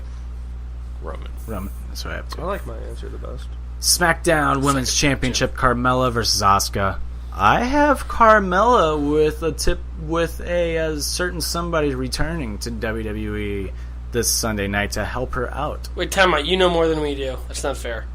I think James Ellsworth is coming back this Sunday. Are you serious? I thought you were going to say the Phoenix. I thought Enzo was going to Yeah. rise like the Phoenix. If I see Enzo Favorite again, song. I will never watch the WWE again. Wow. That's okay. like watching. That's like watching got Slava Carmella. Voinov. Fucking never mind. That's a little bit much. I think James Ellsworth returns, helps her out. Power Carmella move. retains the title. Okay. I'm going to go with you because I don't know that much about it. I'm going to agree. I'm just gonna have to add on to that one because I don't know anything about it. So No clue. yeah. So there's that one. So, all right. Mutual Check vote. Yeah, neutral. We got the SmackDown Women's Money in the Bank ladder match. Ember Moon, Charlotte Flair, Alexa Bliss, Becky Lynch, Natalya, Lana, Naomi, and Sasha Banks. I have Natalya winning this match. Ember Moon. I would love if Ember Moon. Ember Moon. I think I know where you're going I got with Natalya it. winning. With Natalya. I hate it. But I'm going to go Ember. Fuck yeah. I want to see Ember win the title. So- or I win would it love to bad. see it. She's a bad bitch. She's got the best entrance song So Yes. on the roster. right now they're playing up. She's sort of sexy, too. I love, Yes. Ember Yes. Moon. She's- She's she cute. wears those, like, She's like the really eye cute. Yeah. Yeah. Yes. So You can look at me all day. I don't have to bend you over. Get this going. I think Natalya wins. Just look at me in my eyes. Well, fuck it. I think Natalya wins just because she's saying how close of friends she is with Ronda. Ronda wins the title, Natalya cashes in on Ronda. See, I see that, but I also could see him one. Actually, no, I don't want him to build Ember Moon with the contract, but I think they will. So, I like it. We don't need Ronda Rousey to win everything. but that's the thing. They're building the story of Ronda and Natalya are So best Ronda friends. wins. Ronda wins Natalya the title. wins, Natalya she cashes in. fights And it's her, like, yeah. you son of a bitch. We're supposed to be best friends. I don't think they're going to cash in right away, though. I think it's going to be like, I'm your best friend, and then it's going to be like, turn. SummerSlam. Or it could be a SummerSlam On thing. the cell. It's going to be a whole. I think year Ronda for should that. go solo She is so. She's She basically definitely is so. for a long time. I'm Ronda Yeah. Solo. Oh, she will be. Ronda Solo. So, next up, we have the men's wanna Money in the drink Bank a ladder match. We got the Monster McMahon, Braun Strowman versus Finn Balor versus The Miz versus Rusev versus the glorious Bobby Roode versus Kevin Owens versus Samoa Joe versus one member of the New Day, which I personally think is going to be Big E. We've talked about this. To me, I think it's up. I think it's up in the air between three people. I think it's up in the air between Miz, Samoa Joe, and Big E. No, Okay. I was going to say... Strowman doesn't need. but you can pick one. If I had to pick one, I'm going with Samoa Joe. I'm going to go with the Miz. I was going to say Braun, Miz, or Samoa Joe. Only Braun because I could see him doing something like some stupid humorous shit with that contract. The bank, like the big ass briefcase. Yeah. Just the way they're scripting shit now, that's my. If they're scripting it the way that it's been scripted, if Braun wins, it's getting cashed in that night because Braun's like, I'm the best. Yeah. And then he's gonna lose. If he cashes, that's why it makes Braun no sense wins for him and to cashes Or in he's that gonna throw his night, I arms bet you up, he he's gonna loses. throw the briefcase out 400 feet in the air. Oh, sorry about that. Well, first of all, Braun Hit somebody can't in the cash in that stands. night because Lesnar's not on the show. I got Finn. Of course I got not. tonight. Samoa Joe okay. wins. Hell in a Cell match. Lesnar's in one. No. End of the match. Joe cashes. Sweet. So we That'd be have. nice. So you have who? I got Finn.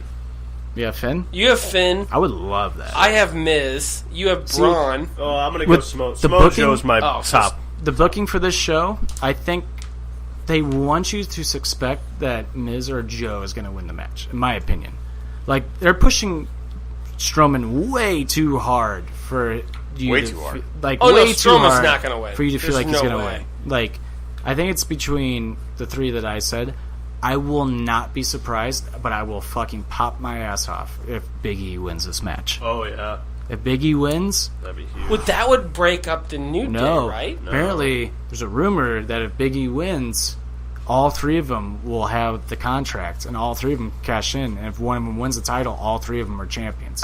Which is cool. All three of them can defend the title whenever they want, just like how they did with the tag titles. They get the Freebird rule with the main title. Fuck yeah. If all three of them are world champions for that, by all means, get them all in the record books. Get them in the record books. WWE is already crazy right now, so fuck it. I guess. And last but not least, last man standing match for the WWE Championship, AJ Styles versus Shinsuke Nakamura. As much as I want Nakamura to win, I got AJ. I think AJ's winning. Yeah. And I think they're setting up AJ versus Bryan at SummerSlam. I have AJ for sure.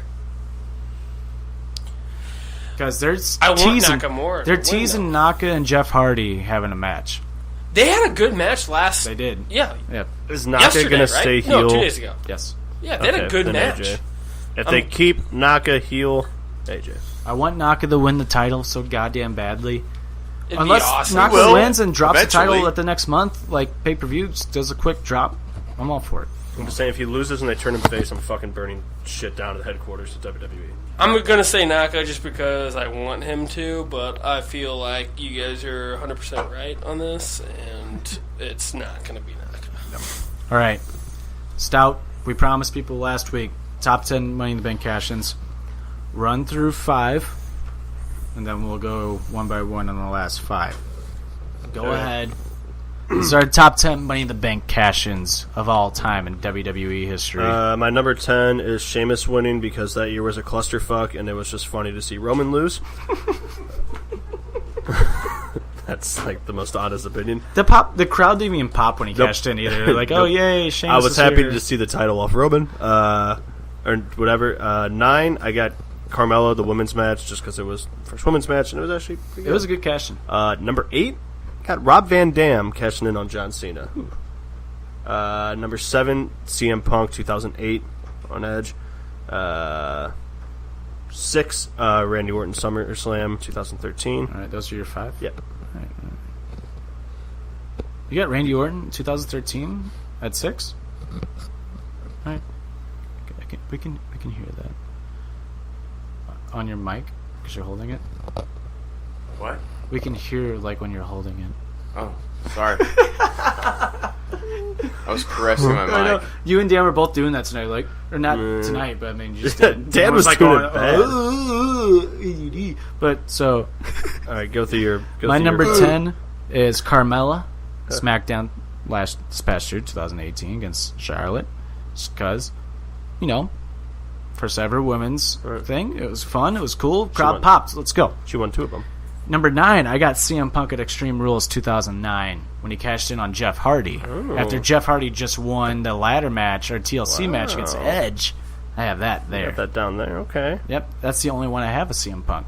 Because I didn't think Punk's run with the title in 2008 really meant anything. That's why I was looking at it. Okay. Number 8, I have Daniel Bryan at TLC 2011 when he cashed in on Big Show. It's because that's what started the yes. That's the first time he started doing the yeses. Okay.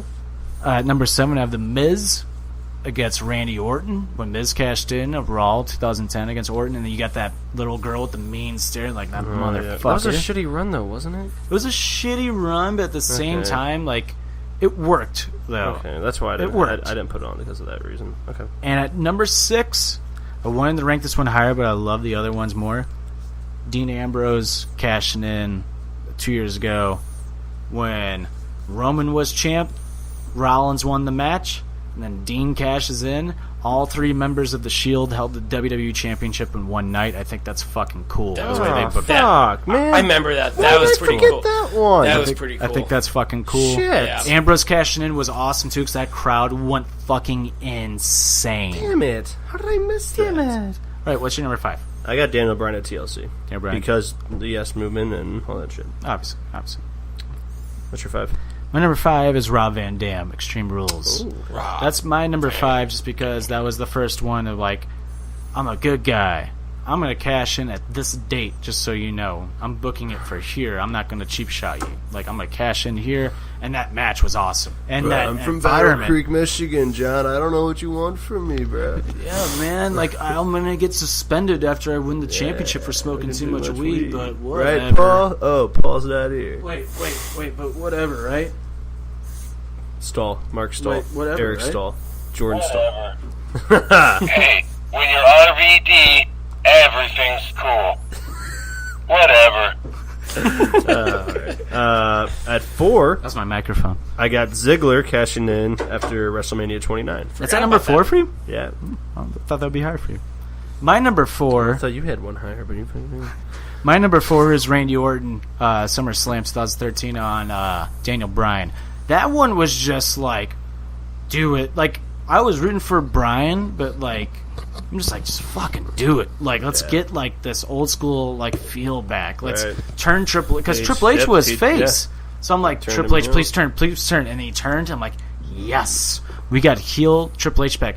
Dan and I watched that whole pay-per-view. That SummerSlam is one of the best pay-per-views from start to finish I've ever seen by WWE. It really is. That was the one with Lesnar and CM Punk against each other, too. That was a great match.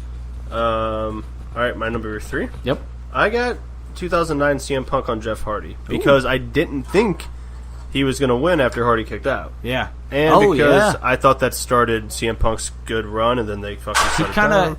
He cashed in out of nowhere, too. It was like, oh, shit, Punk's coming out. Yep. My number 3 is Dolph Ziggler cashing in Raw after Mania. Alberto. Probably one of the greatest wrestling pops of all time. I wonder if we have the same top 2. I think we do. What's your number 2? I got Edge, 2006. That's my number 2 as well. Yeah. Edge cashing in, just sparked. Mainly because I love the story behind it, because he told Vince, he was like, if I'm going to cash in, I got to go full heel. Yeah. Like, I got to do when the guy's down. Like, I can't just, like, set up a match. That, and it just jump-started the Money in the Bank movement. It showed how successful Money in the Bank can be, and it also, for the first time, we see Edge as champion. Yep. Like, that's, to me, history for professional wrestling. Definitely. And number one, the Architect. Al Beller. God. Damian Sandow. Number 1, Baron Corbin. the Architect. Seth frickin' Rollins. The Architect that burns it down. WrestleMania 31. If anybody's list doesn't have Seth cashing in at WrestleMania as their number 1, you're a loser. Like, if you don't have that as one of the greatest WrestleMania moments of all time in general, you're a nerd. Literally, don't ever watch this go sport again. Go watch WCW. Yeah. And, like 92. Go watch WCW in like 2000 when it was bad. Basically, go watch Raw right now. Right. Do that. Oh, God, yeah, that's easily the best cash-in ever. Without a doubt. I don't know what can top it. Nothing. I don't know. Unless, like, Miz wins and fucks over Bryan. Yeah, or Big E wins and all 3 members of the New Day are holding the belt. Like, we all get a piece. I just did not think he was going to cash. I completely forgot about him being able to cash in. Mm-hmm. And then there he comes, run down, never forget him at the top, just fucking whipping that thing. So before the match, I would turn to my 2 friends I was watching. I was like, Rollins better fucking cash in tonight, because that's the rumor, and I want it to happen. But as the match went along, I forgot about it because the match was really good. For Brock and Roman, that match was really good.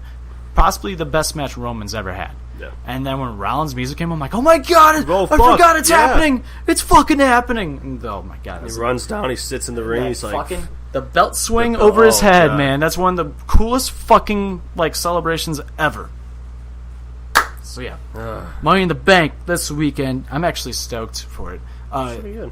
Even though the shows itself, Raw and SmackDown, haven't been good, I think the matches are going to make up for it this weekend. This could totally be your reboot for terms of storytelling. And as I was saying to somebody the other day, it was like, why has Raw been so bad? I'm like, well, honestly, we have the deep talent right now, but with the way booking has been, you're booking 4 of the biggest wrestlers on Raw on the men's side in the same angle, so it's kind of repetitive, and it's you need to spread them out throughout the show. Mm-hmm. When you're getting them all at once, now you have 2.5 hours. Now you have 2.5 hours of stuff you don't really give a shit about. You wait the whole show for Balor, Strowman, Bobby, Owens. When they're all together in one segment, what's the point of watching the whole show when you don't spread it out? Because they don't really spread it out very well at all. They haven't been. Very smashed together. Yeah. So that's my opinion. I think Money in the Bank's going to be pretty decent. I think it might be the best pay-per-view. Kicks off the summer well. I think it could be possibly the best pay-per-view of the year. I think the Royal Rumble has probably been the best pay-per-view WWE-wise so far. Aside, I'm not counting NXT shows. I'm counting just strictly pay-per-views. I think the Royal Rumble has probably been the best. Yeah. Just because it was good. And, you had the fan favorites actually win. You had the people you wanted to see win. It was very good. And that's...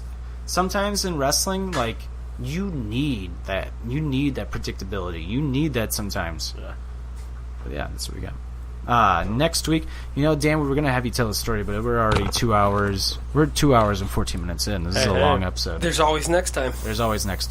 Next week, we got an E3 recap with Dave, who was down there for the special New Day versus the Elite. We possibly have Aaron Ramadanov from PWP also joining us to discuss how he feels about CM Punk and why he hates CM Punk. He's a Triple H mark, though. So he likes to play. We could see this be one-sided on his part, but I want to hear what he says. Okay. I want to hear him out. You can find us on Twitter and Instagram at OffendedPod. You can buy our t-shirt at www.prowrestlingtees.com/offended-podcast. Follow our Spotify playlist at Offended Presents Songs of the Month. Listen to us on iHeartRadio by just searching Offended, and we come right up. And in a couple of weeks, in 2 weeks' time, we have our first I Love the 90s episode. Yeah. We have our first 90s episode. That was our big announcement. Yeah, we love the 90s. Coming out in 2 weeks. Let's do it. All right. For Claudius, thank you for coming on the show. I love being here. For Mr. Wilson, thank you for coming on the show. Yeah. For South Sea, I'm Tricky. This has been Offended, presented by PWP Nation. Thank you for listening. Shout out JCD. We love The Rock.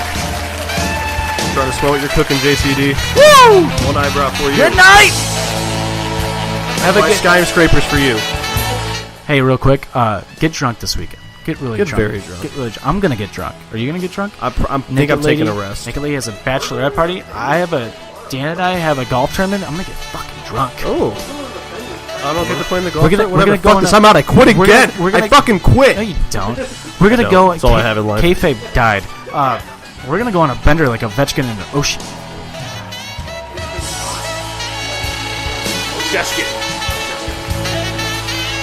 Book WWE better, Vince. Bye.